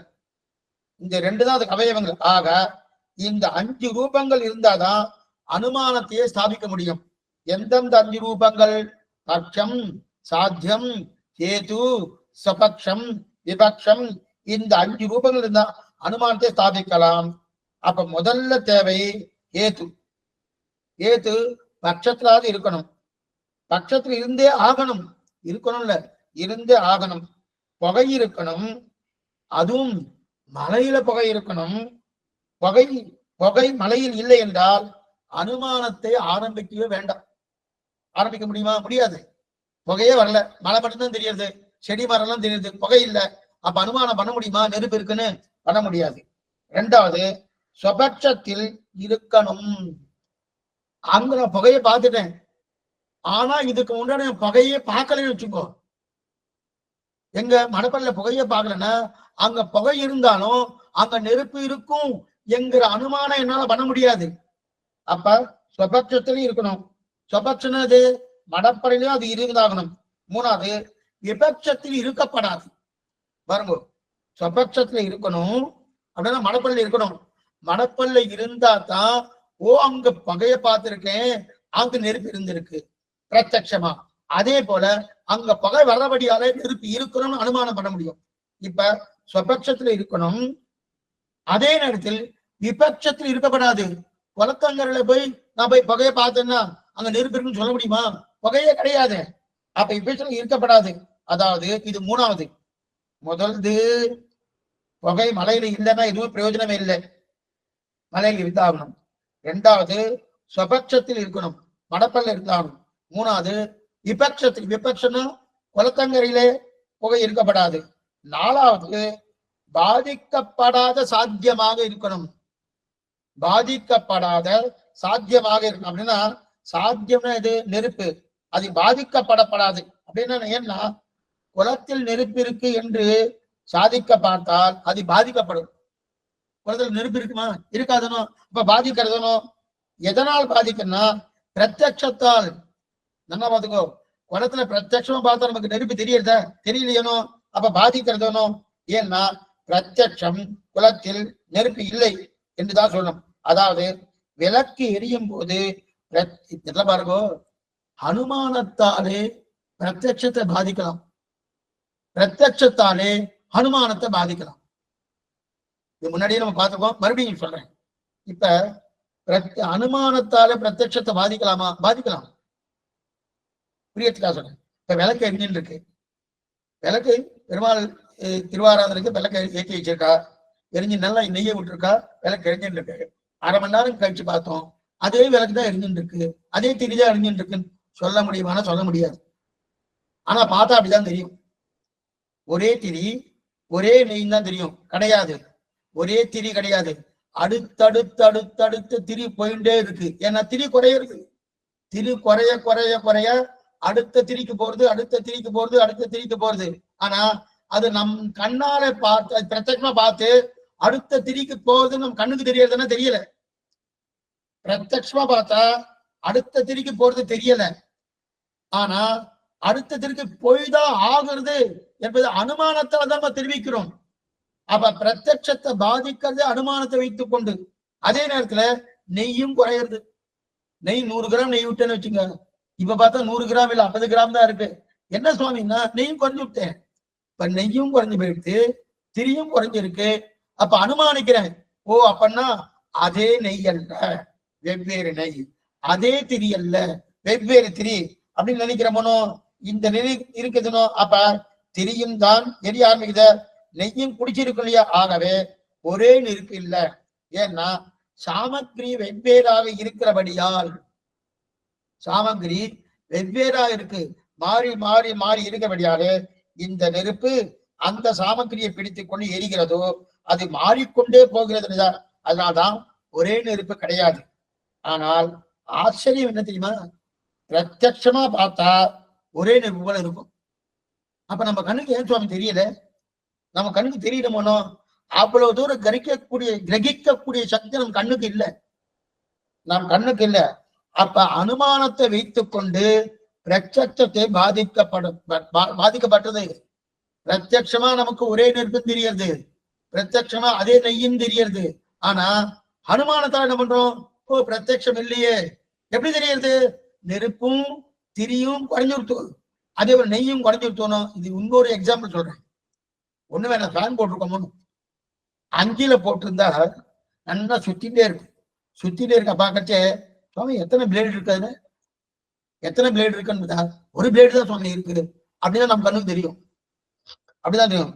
ஆனா உண்மையிலே 3 பிளேடு அதுல இருக்கு, 3 பிளேடு அதுல இருக்கு. ஆனா ஒண்ணுதான் நம்ம கண்ணுக்கு தெரியும். ஆனா அது எப்ப தெரியுது? ஒண்ணுதான் நம்ம எப்ப நமக்கு இல்ல 3 தான் நமக்கு என்ன தெரியணும்? எப்படி சுவாமி தெரியும்? அனுமானித்து தெரியுமான்னா அனுமானம் தெரியாது. அனுமானத்தால் நமக்கு ஒண்ணுதான் தெரியும், ஒண்ணு மாதிரிதான் தெரியும், பிரத்யட்சமா ஒண்ணுதான் தெரியும். ஆனா நம்ம அதை நிறுத்தி பார்த்தோம் வச்சுக்கேன், நின்றுத்துன்னு வச்சுக்கோ, நின்றுதுக்கு அப்புறம் 3 பிளேட் இருக்கு சுவாமி தெரியா. அது எதுக்கு சொல்ல வந்தேன்னா, இத்தனதும் நம்ம புத்தி அந்த சுத்தத்தை நம்முடைய கண் பார்வை அந்த பிரத்யட்சத்தை 3 பிளேடு கிரகிக்கக்கூடிய சக்தி இந்த கண்ணுக்கு கிடையாது. அப்ப அதனால என்ன பண்றோம், ஒண்ணுன்னு சொல்லிடுறோம், அனுமானிக்கிறோம். ஆக லோகத்தில் நம் புத்தி நித்திய அனுமானித்து கொண்டிருக்கு. ஒவ்வொரு நிமிஷமும் நம்ம நிறைய வேலையை பார்க்க நிறைய அனுமானிக்கிறோம். ஒவ்வொரு நிமிஷமும் அனுமானிக்கிறோம். 100 அனுமானித்தா அதுல 1 தான் நமக்கு அனுமானம் சரியா வருது. 100 சரியா வரும்னு சொல்லவே முடியாது. சரியா வருது. எதுக்கு சொல்றேன்னா இதுதான் ஆபத்து. ஏன்னா பிரத்யட்சத்தை அனுமானிப்பதால் பாதிப்போம், அனுமானத்தை பிரத்யட்சத்தால் பாதிக்கலாம். ரெண்டுமே பண்ணலாம். என்ன சுவாமி அனுமானம் இது? ககானாரவிந்தம் ஆகாசத்தாமரை மணக்கிறதுன்னு நேற்று கூட பார்த்தோம். ஆகாசத்தாமரை மணக்கிறதுன்னா சரி நன்னா இருக்கு, பட்சம் நன்னா இருக்கு, சாத்தியம் நன்னா இருக்கு, ஏத்து நன்னா இருக்கு, எந்த குறையும் கிடையாது. ஆனா ஆகாசத்தாமரைன்னு பிரத்யட்சத்துல கிடையாது. அனுமானத்தை பிரட்சத்தால் பாதிக்கப்பட்டோம், அது பிரத்யட்சத்தை அனுமானத்தால் பாதிக்கும். இப்ப குளத்துல நெருப்பு இருக்குன்னு ஸ்தாபிக்க போனால் இருக்காதே. அதனால பாதிக்கப்படாமல் இருக்கணும்ன்ற தேவை இருக்கணும். இதான் 4வது தேவை. அப்ப 4வது தேவை எது? பாதிக்கப்படாத. ஏன்னா பாதிக்கப்படாத சாத்தியம்னா நெருப்பு. அந்த நெருப்பு பாதிக்கப்படாத சாத்தியமாக இருக்கணும் அப்படி தெரியும். 4வது ஏது என்பது பட்சத்திலும் சொபட்சத்திலும் இருக்கணும், விபட்சத்தில் இருக்கப்படாது. விபட்சம் குளத்துல இருக்கப்படாது. ஏது எது புகை இருக்கப்படாது. 4வது எதை சாதிக்கிறோமோ நெருப்பு என்பது வேறு பிரமாணத்தால் பாதிக்கப்படாமல் இருக்கணும். வேறு பிரமாணத்தால் எப்படின்னா நெருப்பு தானே சாதிக்கிறோம். அந்த சாதிக்கக்கூடிய நெருப்பு வேறு பிரமாணம். வேறு பிரமாணம் எது? குளத்துல நெருப்பு இருக்குன்னு சொல்ல முடியுமா? சொல்ல முடியாதுன்னா அதனால அது பாதிக்கப்படாமல் இருக்கணும்னு சொன்னார். அப்ப இந்த மாதிரி 5 விஷயங்கள் இருந்தால்தான் அனுமானம் சித்திக்கும் தெரிவிக்கிறார். அதுக்கப்புறம் அசத் பிரதிபட்சம் அப்படின்னு ஒண்ணு. அசத் பிரதிபட்சம் உண்டு. அப்படின்னா நான் புகையை வைத்துக் கொண்டுதானே நெருப்பை ஸ்தாபிக்கிறோம். இதற்குள்ள இந்த மலையில வேறு ஏதாவது ஒன்று இருந்து, அதாவது அதுவும் ஏத்து, அதாவது அந்த ஏத்து இந்த நெருப்பை மலையில் ஸ்தாபிக்க ஒட்டாம தடுத்துன்னு வச்சுக்கேன், அப்ப அனுமானம் போயிடும். பிரியத்துக்காக சொன்னேன். மலையில புகை வந்தது, பார்த்துட்டு இருந்தேன், நெருப்பு இருக்குன்னு சொன்னேன். சரி, அந்த ஏத்தை நல்லா பாருங்க, ஸ்தாபிக்க ஒட்டாம நெருப்பை ஸ்தாபிக்க ஒட்டாம தடுத்ததுன்னா அப்போ அனுமானம் விடும். அதுதான் சத்பிரதிபட்சம்னு பேர். அப்படின்னா பிரியத்துக்காக சொன்னேன், நாம் எடுத்துக்கொண்ட புகை என்கிற ஏத்துவுக்கு பிரதிபட்சம் இருக்கு அப்படின்னு. அதாவது அவர் ஆட்சேபிக்கிறார். என்ன ஆட்சேபிக்கிறார்னா, ஒருத்தர் என்ன பண்ணார், பெருமாள் சேவிக்க போறேன்னார். ஸ்ரீரங்கத்துக்கு போறேன், அதுவே பகற்பத்து 40 வருஷம் மூலவரை சேவிக்க போறேன்னு ஒருத்தர் சொன்னார். சரி போகலாமே என்னாரு. அங்க யாரோ ஒருத்தர் ஆளை பிடிச்சார், அங்க ஒரு சுவாமி பிடிச்சார். நான் ஐஷன் போறேன் அப்படின்னார். சரி ஐஷன் போவார் போட்டு இருக்க காத்துட்டு இருந்தார். ஆனா அவர் நல்லா அவருக்கு நல்ல இது உண்டு, அவருக்கு நல்ல பெயர் உண்டு. அது மட்டும் இல்லாம அங்க அவருக்கு நல்ல செல்வாக்கும் உண்டு. இருக்கிறபடியால் ஐஷன் போயிடுவார் நம்பிக்கையோடு இருந்தார், அனுமானித்தார், நம்பிக்கையோடு இருந்தார். கிட்டக்க போனா இவரால போக முடியல, அவராலேயே போக முடியல, செல்வாக்கு உடையவராலையும் போக முடியல. செல்வாக்கு உடையவர் யார் ஐஷன் போறேன்னு சொன்னாரு அவராலையும் போக முடியல. என்ன சுவாமி இப்ப அனுமானம் தப்பா போயிட்டு என்ன ஆயிடுச்சுன்னா, அங்க முக்கியமந்திரி வந்துட்டார். முக்கியமந்திரி வந்தாச்சுன்னா எல்லாரும் வெளில தள்ளிடுவார், எல்லாரும் வெளில தந்த உடனே இப்ப இவருடைய அனுமானம் என்ன ஆயிடுத்து? பிரதிபட்சம் ஆயிடுச்சு, சத்பிரதிபட்சம் ஆயிடுச்சு. என்ன சத்பிரதிபட்சம் ஆயிடுச்சுன்னா, இவர் அனுமானம் பண்ணது மாறி போயிடுச்சு. என்னத்தான் பண்ணார், அவரால் பண்ணக்கூடிய சாமர்த்தியம் உண்டு. அங்க செல்வாக்கு குறையக்கூடிய ஒரு சுவாமி இருக்காரு இல்லையா, அந்த செல்வாக்குடைய இருக்கக்கூடிய சுவாமிக்கு இவரை பெரிய பெருமாள்கிட்ட சேவை பண்ணி வைக்கக்கூடிய சாமர்த்தியம் இவருக்கு உண்டு. இருந்தாலும் அன்னைக்கு முக்கியமந்திரி வந்தபடியால இவரால அங்க போக முடியல, யாரையும் போக முடியல. அப்ப அதுக்குதான் இது சத்பிரதிபட்சம்னு பேரு. அதுக்குதான் சத்பிரதிபட்சம்னு பேரு. இப்ப அந்த அனுமானம் எங்கு தப்பா போயிட்டுன்னா, கோயில்ல இவரால் நல்லா சேவை பண்ணி வைக்க முடியும் என்று அனுமானித்தேன் இல்லையா, ஆனால் சிபார்சு சாமிக்கு பிரதிபட்சம் ஆயிடுச்சு. பிரதிபட்சம் வந்துருக்கு இல்லையா, அந்த பிரதிபட்சம் எனக்கு சேவை கிடையாது. இதற்குதான் சத் பிரதிபட்சம்னு பேர். அந்த மாதிரி இருந்தாலும் அனுமானம் செல்லுபடியாகாது. அந்த மாதிரி இருந்தாலும் அனுமானம் செல்லுபடியாது. சரி, இவரால் செவ பண்ணி வைக்க முடியும்னு ஒரு ஏத்து, மேலும் இன்னொரு ஏத்து வந்தாலே அது போகப்படாதுன்னு சொல்லலாம் அல்லவா? அப்ப பிரதிபட்சம் இருந்து சாத்தியத்தை பாதித்தது இல்லையா? பிரதிபட்சம் இருந்தாலும் என்ன, இவரால் ஐஷன் கொண்டு போக முடியும், பெரிய பெருமாள் சேவை சாதிக்க, இருந்தாலும் போக முடியலையனோ, அப்ப பாதித்ததுனோ, அந்த பாதிப்பு தான் சத் பிரதிபட்சம்னு பேரு. நாம் எடுத்துக்கொண்ட ஏத்துவுக்கு இதை போல பாதிப்பு எதுவும் இல்லைன்னா அதுக்கு அசத் பிரதிபட்சம்னு பேர். சொல்றேன். இப்ப பெரிய பெருமாளை சவசாயிக்கத்தை ஐஷன் போற ஒரு சுவாமியை சொன்னார். என்னவோ அவர் அங்க செல்வாக்கு உடையவர் தான், அவரால் போக முடியல, முக்கியமந்திரி வந்துட்டான்னு சொல்லணும். அதுக்கு என்ன பேரு? சத் பிரதிபட்சம்னு பேரு. பிரதிபட்சம் வந்து அதனால அனுமானம் பாதிக்குது. அதே அனுமானம் பாதிக்காம எடுத்துக்கொண்ட ஹேத்துக்கு இதை போல பாதிப்பு எதுவும் இல்லைன்னா, ஹேத்து அந்த பாதிப்பு எதுவுமே இல்லை, அவர் ஐஷன் போயிட்டாரு வச்சுக்க, பாதிப்பே இல்லைன்னா அதுக்கு அசத் பிரதிபட்சம்னு பேர். பிரியத்துக்கா சொல்றேன். இதே பெரிய பெருமாள் எக்ஸாம்பிள் வச்சுப்போம். பெரிய பெருமாள் ஐஷன் போறேன்னு சொன்ன, ஐஷன் சேவை பண்ணி வைக்கிறேன்னு சொன்னார். ஆனா இந்த தடவை அந்த செல்வாக்குடைய இருக்கக்கூடிய அந்த சுவாமி சொல்லல. இந்த சுவாமி என்ன பண்ணார்? வேற யாரோ ஒரு பாகவதரை கழித்தார். அவர் சாமானியவர். அவரும் அங்க செல்வாக்குடையவர்லாம் ஒண்ணும் கிடையாது, சாமானியப்பட்டவர். அவர் நேரம் அவர்கிட்ட சுவாமி, ஆனா அந்த ஊருக்காரர் அந்த ஊர்க்காரர்ன்றதுனால அவருக்கு அங்க எல்லாமே தெரியும், எல்லாமே அவருக்கு செல்வாக்கு இருக்குன்னு அடைய சொல்ல வரல. ஏதோ போவார் வருவார். அவரே கூட்டம் அதிகமா இருந்தா போக மாட்டார். ஏண்டா சுவாமி எதுக்கு இப்ப போகணும், எப்ப கூட்டம் இல்ல போயிடலாம், அந்த நிலையில் இருக்கவர் நேர இந்த சுவாமி என்ன பண்ணார்? அந்த பாகவதர்கிட்ட போனார். சுவாமி பெரிய பெருமாள் சேவிக்கணும், நீர் ஏதாவது பண்ண முடியுமா அப்படின்னு கேட்டார். நானே கூட்டம் அதிகமா இருந்தா போறது கிடையாது, இருந்தாலும் பார்ப்போம், அந்த பகவத் அனுகிரகம் இருந்தா நிச்சயமா உங்களுக்கு கிடைக்கும், நிச்சயமா போறேன், நான் ஐஷன் போறேன், நிச்சயம் ஐஷன் போறேன், அவனுடைய அனுகிரகத்தால் ஐஷன் போறேன் அப்படின்னு இந்த சுவாமி சொல்லிட்டார். இப்ப இதுக்கு அசத் பிரதிபட்சம்னு பேரு. அப்ப நான் ஐஷன் போயிட்டாரா சுவாமி? ஆமா. எப்படி சுவாமி ஐஷன் போயிட்டார்? எந்த விதத்துல இருந்தா செல்வாக்கு இல்லைன்னு சொன்னது என்ன? இப்ப இவர் செல்வாக்கை எங்க போட்டார்? பெரிய பெருமாள் தலையில போட்டார்.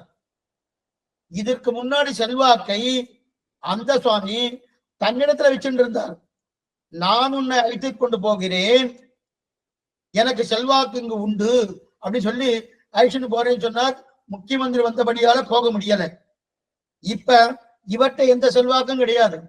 ஆனா இவற்றை செல்வாக்கு இல்லாதபடியால இவரும் ஒரு அனுமானம் பண்றார். நான் உன்னை ஐஷன் போறேன். எதனால ஐஷன் போறேன்? பெரிய பெருமாள் அனுகிரகத்தால நீ பார்க்கலாம் அப்படின்னு சொன்னாரோ. இவர் சேவை கிடைச்சிருத்து. என்னமா கிடைச்சிருத்துன்னா பெரிய பெருமாள் அனுகிரகத்தால கிடைச்சதுன்னா. அப்ப இந்த சத்பிரதிபட்சம் வராதான்னா பெரிய பெருமாளை எதிர்த்து கொண்டு யாராவது பேச முடியுமா? அங்க முக்கியமந்திரி வரதா இருந்தாலும் பெரிய பெருமாள் சங்கல்பம் பண்ணியாச்சுன்னா அவரால் சேவிக்க முடியுமா? சேவிக்க முடியாதனோ. அப்ப இந்த சுவாமிக்கு கிடைச்சிருமோனோ. இதுதான் அசத் பிரதிபட்சம்னு பேர். சத்பிரதிபட்சம், அசத் பிரதிபட்சம். சத்பிரதிபட்சம்னா நாம ஒரு ஹேது, ஒரு காரணம், அந்த காரணமானது பாதித்ததென்றால் அதற்கு சத்பிரதிபட்சம்னு பேர். அந்த காரணம் பாதிப்பு இல்லாமல் அது பூர்ணமாக தீர்க்கமாக அந்த அனுமானம் பூர்த்தி ஆயிடுச்சுன்னா அதற்கு அசத் பிரதிபட்சம்னு பேர். இப்ப பெரிய பெருமாளுடைய அனுகிரகத்தாலே பெரிய பெருமாள் சேவை கிடைச்சதுன்னா அதற்கு அசத் பிரதிபட்சம்னு பேரு. யாரோ ஒரு சுவாமி நான் அங்க செல்வாக்குடையவன், நான் ஐஷன் போறேன்னு சொல்லியாச்சுன்னா அதற்கு சத் போகல, அந்த சேவை கிடைக்கல, கிடைக்காதபடியாலே அது பாதித்ததனோ அதுக்கு சத் பிரதிபட்சம்னு பேரு. அப்ப இந்த பரமபக்தர் கேட்டான ஐஷன் போறாரோ தெரிவிக்கிறார். ஆக அசத் பிரதிபட்சம், பிரதிபட்சம், இந்த வந்து அசத் பிரதிபட்சம், இவருக்கு பிரதிபட்சமே கிடையாது. அதன் பிறகு முக்கியமந்திரி வந்தாலும் சரி வெறும் உள்ள விடுவார, உள்ள விட மாட்டாரு. அப்ப அவர் யாரையோ கூடுவாருனால் ஒண்ணுமில்ல அந்த மாதிரி நடக்குமா சுவாமி? ஒண்ணுமில்லாத குறும்பருத்த நம்பிக்கை மண்ணால செய்த புஷ்பத்தை தலையில தாங்கிட்டு இருக்கார். ராஜா தங்கத்தாலே புஷ்பத்தை கொடுக்குறான், திருவிடி வார்த்தை போட்டு போயிருக்கார். தங்கத்தால் தொண்டமான் சக்கரவர்த்தி ஒதுக்கி வச்சுட்டார். ஒண்ணுமில்லாத மண் புஷ்பத்தை கொடுத்த குருபரத்த நம்பிக்கை அவ்வளவு தூரம் தன்னுடைய சுவாதந்திரியத்தாலே தலையில தாங்குறாருனோ. நிவாரகர் இல்லாத சுவாதந்திரியம் திருவிழையா அதை நம்பித்தான் இவர் போனார். அப்ப அதை நம்பி நாம் போனோம்னா அசத் பிரதிபட்சம் கிடைக்கும். இதெல்லாம் இது எதுக்காக இதை சொல்லிட்டு இருக்கேன்னா, என்னைக்குமே நமக்கு அனுமானம் பண்ணணும்னாலும் நம்ம ஒரு கைங்கரியம் பண்றோமோ, சுவாமி என்னால இதெல்லாம் பண்ண முடியும், நான் பண்ணிடுவேன் அப்படின்னு சொன்னாலும் ரொம்ப சிரமம். அந்த வார்த்தையே கூடாது. அப்ப என்னன்னா, பகவத் அனுகிரகத்தாலும் ஆச்சாரிய கடாட்சாரத்திலும் இது நடக்கும். அந்த வார்த்தை சொல்லிட்டு வச்சுக்க நிச்சயமா நடந்துடும். அதை விட்டுட்டு சுவாமி எனக்கு சாமர்த்தியம் இருக்கு, எனக்கு எவ்வளவு இதுல அனுபவம் இருக்கு தெரியுமோ, அத்தனை அனுபவத்தை இங்க வச்சேன்னா இதெல்லாம் முடிஞ்சிடும் அப்படின்னு நிச்சயமா முடியாது. எதுக்கு சொல்ல, அதான் சத் பிரதிபட்சம்னு பேரு. அசத் பிரதிபட்சம்னா இது என்னுடைய சாமர்த்தியம் இல்லை சுவாமி, பகவத் அனுகிரகம் ஆச்சாரிய கட்டாட்சி சொல்றாங்க இல்லையா. ஆக அசத் பிரதிபட்சம். ஆக பகவானை சேவிக்கும் போது யாரோ பதவியில் இருப்பவனை நம்பி போனேன் என்றால் சத் பிரதிபட்சம். இதெல்லாம் ஒரு பாடமா எடுத்துக்கலாம். இது யாரு எட்டீந்திரமதி தீபிகால தெரிவிக்கிறார் சுவாமி சீனிவாசாச்சார சுவாமி. ஏன்னா அவனை சேவிக்கிறவனாலே நான் இவருடைய சிபாரிசு, அவருடைய சிபாரிசு, அவர் புருஷகாரம் பண்ணார் அப்படின்றானோ அதெல்லாம் வேண்டாம். ஒரே புருஷகாரம் தாயார் புருஷகாரம் பண்ணா நிச்சயமா கிடையாது. திருச்சானூர் போய் சேவிச்சுட்டு திருமலைக்கு போனா நிச்சயம் சேவை உண்டு. திருச்சானூர் போகாம திருமலைக்கு போனா தெரியாது சுவாமி. கிடைச்சா கிடைக்கலாம், கிடைக்கலாம் போலாம். அது நிவாரகர் இல்லாத சுதந்திரம் இல்லையா, என்ன வேணா ஆகலாம். இதுக்கு சொல்ல. அதனால ஆக சேவை கிடைக்காம போகலாம். சத்பிரதிபட்சம் தோஷம் வரலாம், சேவை கிடைக்காமலும் போகலாம். ஆனால் அசத் பிரதிபட்சத்தை விடித்தேன் என்றால் அனுமானம் தப்பாது. ஆக இந்த அஞ்சும் தேவை. பட்சம், சாத்தியம், கேது, சுபக்ஷம், விபக்ஷம், இந்த அஞ்சும் தேவை. ஆனா இதுல என்ன தெரியுமா, பட்சத்தில் இருக்கணும், சுபக்ஷத்தில் இருக்கணும், விபக்ஷத்தில் இருக்கப்படாது. மேலும் பாதிக்கப்படக்கூடாது. மற்றொரு பிரமாணத்தாலே சாத்தியம் பாதிக்கப்படப்படாது. பிரதிபட்சம் இருக்கப்படாது. பார்த்தா பிரதிபட்சம் என்னன்னு, பிரதிபட்சம் இருக்கப்படாது. இந்த அஞ்சும் தான் அவயவங்கள். இப்ப அனுமானத்துக்கு எது அவயவங்கள்? பட்சம், சாத்தியம், கேது, சுபக்ஷம், விபக்ஷம், இந்த அஞ்சும் அவயவங்கள். இருப்பினும் பிரத்யட்சம் பிரபல பிரமாணம். சரி சமயம் பிரத்யட்சமாக கொண்டிருந்தால் அது உடனே அனுமானத்தை உடைக்கும்.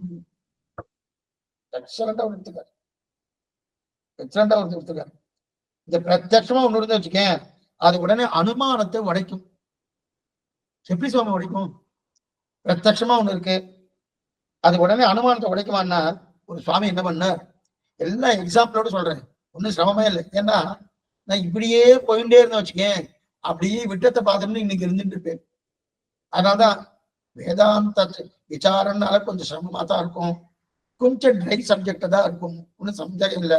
இருந்தாலும் அங்கங்க எக்ஸாம்பிள் சொன்னா கொஞ்சம் அப்படியே அது கொஞ்சம் மெருகூற்றா போல, ரசத்தை கொடுக்குமா போல, அடிக்கடிக்கு இந்த பழரசம் கொடுக்குறா இல்லையா, அது மாதிரி கொடுக்குமா போல. இப்ப இந்த இடத்துல பிரத்யட்சத்தை ஒண்ணு இருந்தா அது உடனே அனுமானத்தை உடைக்கும்.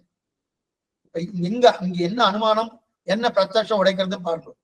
ஒரு சுவாமி என்ன பண்ணார், ஒரு சுவாமியோடு இன்னொரு சுவாமிக்கு 30 வருஷமா ஏதோ பேச்சுவார்த்தை கிடையாது.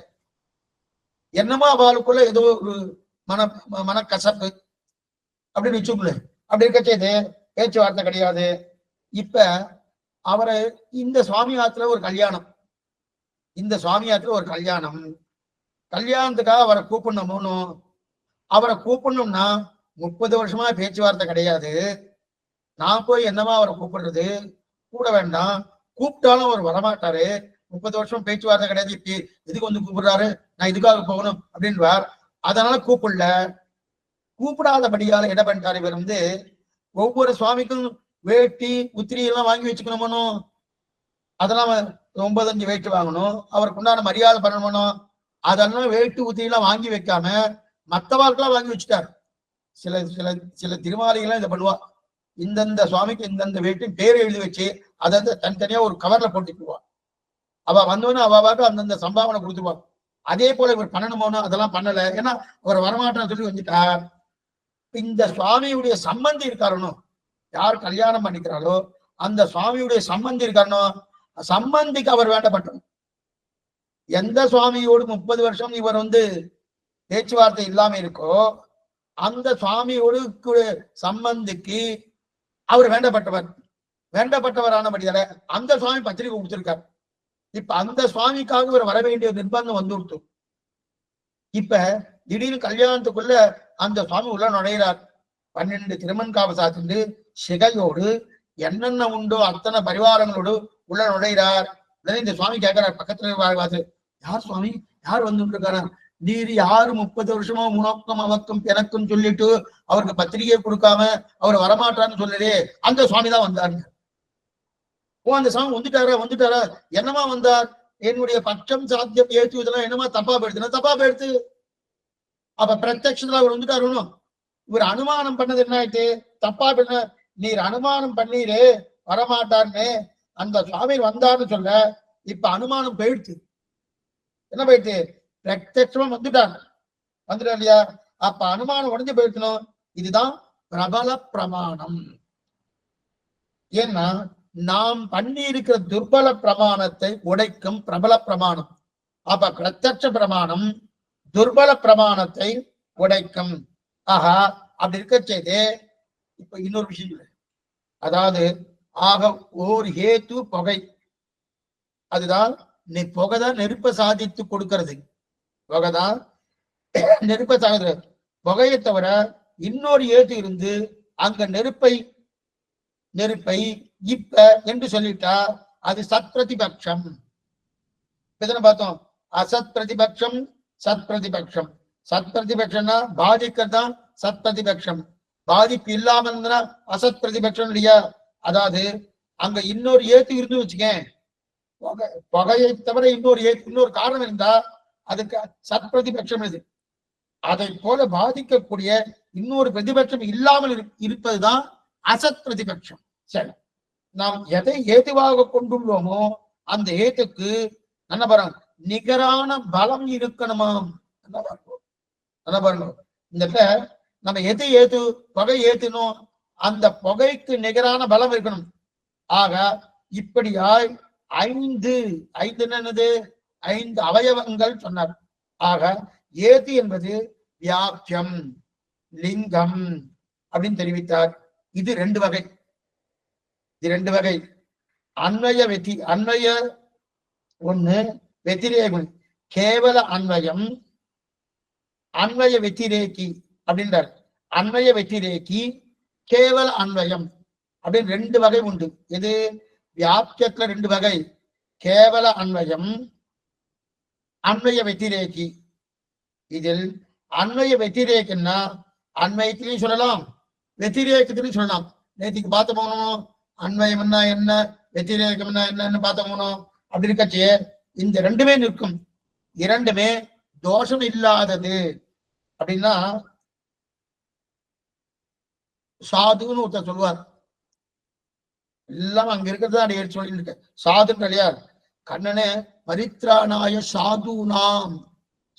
சாதன்னா ரொம்ப சாப்பிட்டா இருப்பார் சுவாமி, கையை கூப்பிட்டே இருப்பார், எதையும் பேச மாட்டார் அப்படின்னு அர்த்தமானா, சாதுன்னா எல்லாமே தெரிஞ்சா இருக்கும் ஆனா தோஷம் இருக்காது, அதுக்குதான் சாதுன்னு பேர்.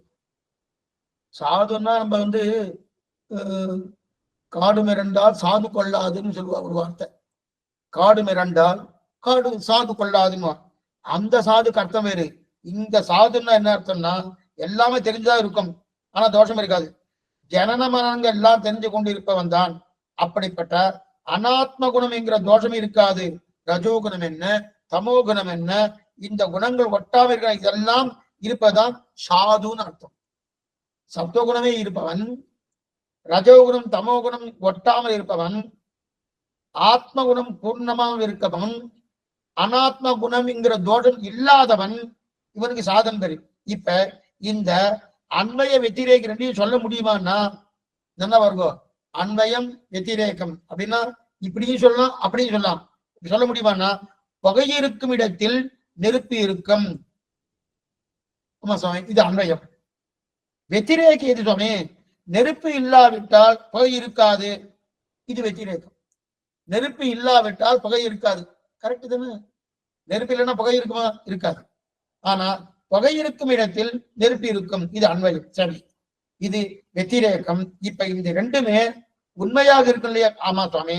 நாம் சாமான்யமாக உலகத்தில் சொல்வது நெருப்பு இல்லாமல் புகையுமா அப்படின்னு சொல்றோம். நெருப்பு இல்லாமல் புகையுமா சொல்ல போனோம். யாரை பார்த்துருவோம்? பந்துக்கள் விஷயத்துல சொல்லுவோம். உறவினர்கள் விஷயத்துல நெருப்பு இல்லாமல் புகையுமான்னு சொல்ற போனோம். ஆனா இதெல்லாம் வீண் வம்பு. வீண் வம்பு வதந்தி பரப்புவதற்காக தான் இதெல்லாம். அனுமானம் என்பது இதெல்லாம் தப்பு. ஏன்னா சாஸ்திர வாசனையே இல்லாதவர்னா வதந்தி வாசனைக்கு போவார்கள். நல்லா புரிஞ்சுக்கோ. சாஸ்திர வாசனை இருக்கா அவெல்லாம் போக மாட்டான். சாஸ்திர வாசனை இல்லாதவங்க வதந்திக்கு தான் போறோம். வதந்தி என்ன சுவாமி? வதந்தி வதந்தி வதந்தி வதந்தி என்றா சம்ஸ்கிருதத்துல பேசுறான்னு அர்த்தம். தமிழ்ல வதந்தின்னா வேறு. வதந்தின்னா என்னது? தேவையில்லாத பேசிட்டு இருக்கான்னு அர்த்தம். இதை விட்டு அதை விட்டு இதெல்லாம் பேசிட்டு இருக்காரு. ஆனா சம்ஸ்கிருதத்துல வசந்தின்னா ஏத்துறான்னு அர்த்தம். வசந்தி இல்ல, வதந்தி. வதந்தி. அப்ப பகவத் விஷயத்தை தவிர எதை பேசினாலும் அது வதந்தின்னு பேரு. இது தமிழ்ல. அப்ப அன்வயத்திலும் சொல்லலாம், வெத்திரேக்கிலும் சொல்லலாம். இது ஒண்ணு. இன்னொன்னு இருக்கு. என்னன்னா கேவல அன்வயத்தில் மட்டும் சொல்வது உண்டு, வெத்திரேகத்தில் சொல்ல முடியாது. அப்படின்னா அப்படி இருந்தால் கேவல அன்வை, கேவல வெத்திரேக். கேவலம் என்னன்னா தமிழ் கேவலம் இல்ல, இது சம்ஸ்கிருத கேவலம். அது மட்டுமே அன்வயம் மட்டுமேனா கேவல அன்வைன்னு பேரு. கேவல வெத்திரேக்குன்னா வெத்திரேக்கு மட்டுமே அப்படின்னா கேவல வெத்திரேக்குன்னு பேரு. இப்ப இத தார்க்கிகன் ஒத்துக்கிறான். கேவல அன்வயம், கேவல வெத்திரேக்கி. ஆனா சுவாமி ராமானுஜரை ஒத்துக்கவே இல்லை. கேவல அன்வயத்தை ஒத்துக்கல, கேவல வெத்திரேகத்தையும் ஒத்துக்கல. இது சொல்ல வேணா அன்வயத்துக்குள்ள சேர்த்தாலும் என்றாருடைய இந்த மாதிரி எல்லாம் தார்க்கிகன் ஒத்துக்கொள்வதில் சுவாமி ஒத்துக்கொள்ள மாட்டார். ஏன்னா அதுல வாசி இருக்கு. ஏன்னா கேவல வெத்திரேக்கம் சொல்லும் போது எங்கேயாவது வேதாந்தத்தோடு பொருந்தாம வந்துடும். கேவல வெத்திரேக்கம் சொல்லும் போது எங்கேயாவது வேதாந்தோடு பொருந்தாம வந்துடும். சுவாமிக்கு அது முக்கியம். ஆனா அவர் அதனால அந்த பட்சம் ஏற்கவே மாட்டார். ஆனால் தார்க்கிகனுக்கு வேதாந்தத்துல ஏதாவது பொருந்தாம வந்தது அவர் கவலையே கிடையாது. அவருக்கு என்ன வேணும்னா தார்க்கிகனுக்கு தர்க்கம் சரியா இருக்கணும், அனுமானம் முக்கியம். இதைத்தான் தார்க்கிகன் பார்க்கிறான். இதுக்குதான் சுஷ்க தர்க்கம்னு பேரு. சுஷ்க தர்க்கம்னு பேரு. ஆர்த்த தர்க்கம்னு என்பது வேறு, சுஷ்க தர்க்கம்னு பேரு. நம்ம வீட்லயே அடிக்கடி இந்த வார்த்தை வரும். நம்ம வீட்லயே அடிக்கடி இந்த வார்த்தை வரும். என்னன்னா நம் விஷயத்தை பத்தி மனைவி பண்ணும் என்பார். அதாவது ஒருத்தர் பாரியா இருக்கணும், இவர் எப்படியாவது இல்லைன்னு ஆக்கணும். பாரியா சொல்லக்கூடிய ஒரு விஷயத்த இல்லைன்னு ஆக்கணும் இல்லையா? இல்லைன்னு ஆக்கணும்னா என்ன பண்ணுவார்னா ஓடு சத்தம் போடுவார். அதெல்லாம் கிடையாது. என்னமா நீ? சில பேர்லாம் யார் உறக்க பேசுறாளோ அவதான் நன்னா மெத்த படிச்சவான்னு கலியுகத்துல அந்த மாதிரி இருக்குன்னு சொல்லுவா. அந்த மாதிரி ஒவ்வொரு சத்தம் போடுறாருன்னா உடனே என்ன வரும்னா வரட்டுத்தனமாக வேண்டான்னு சொல்றாரு இல்லையா? எப்போ வரும்? அரை மணி நேரம் கழிச்சு வரும்.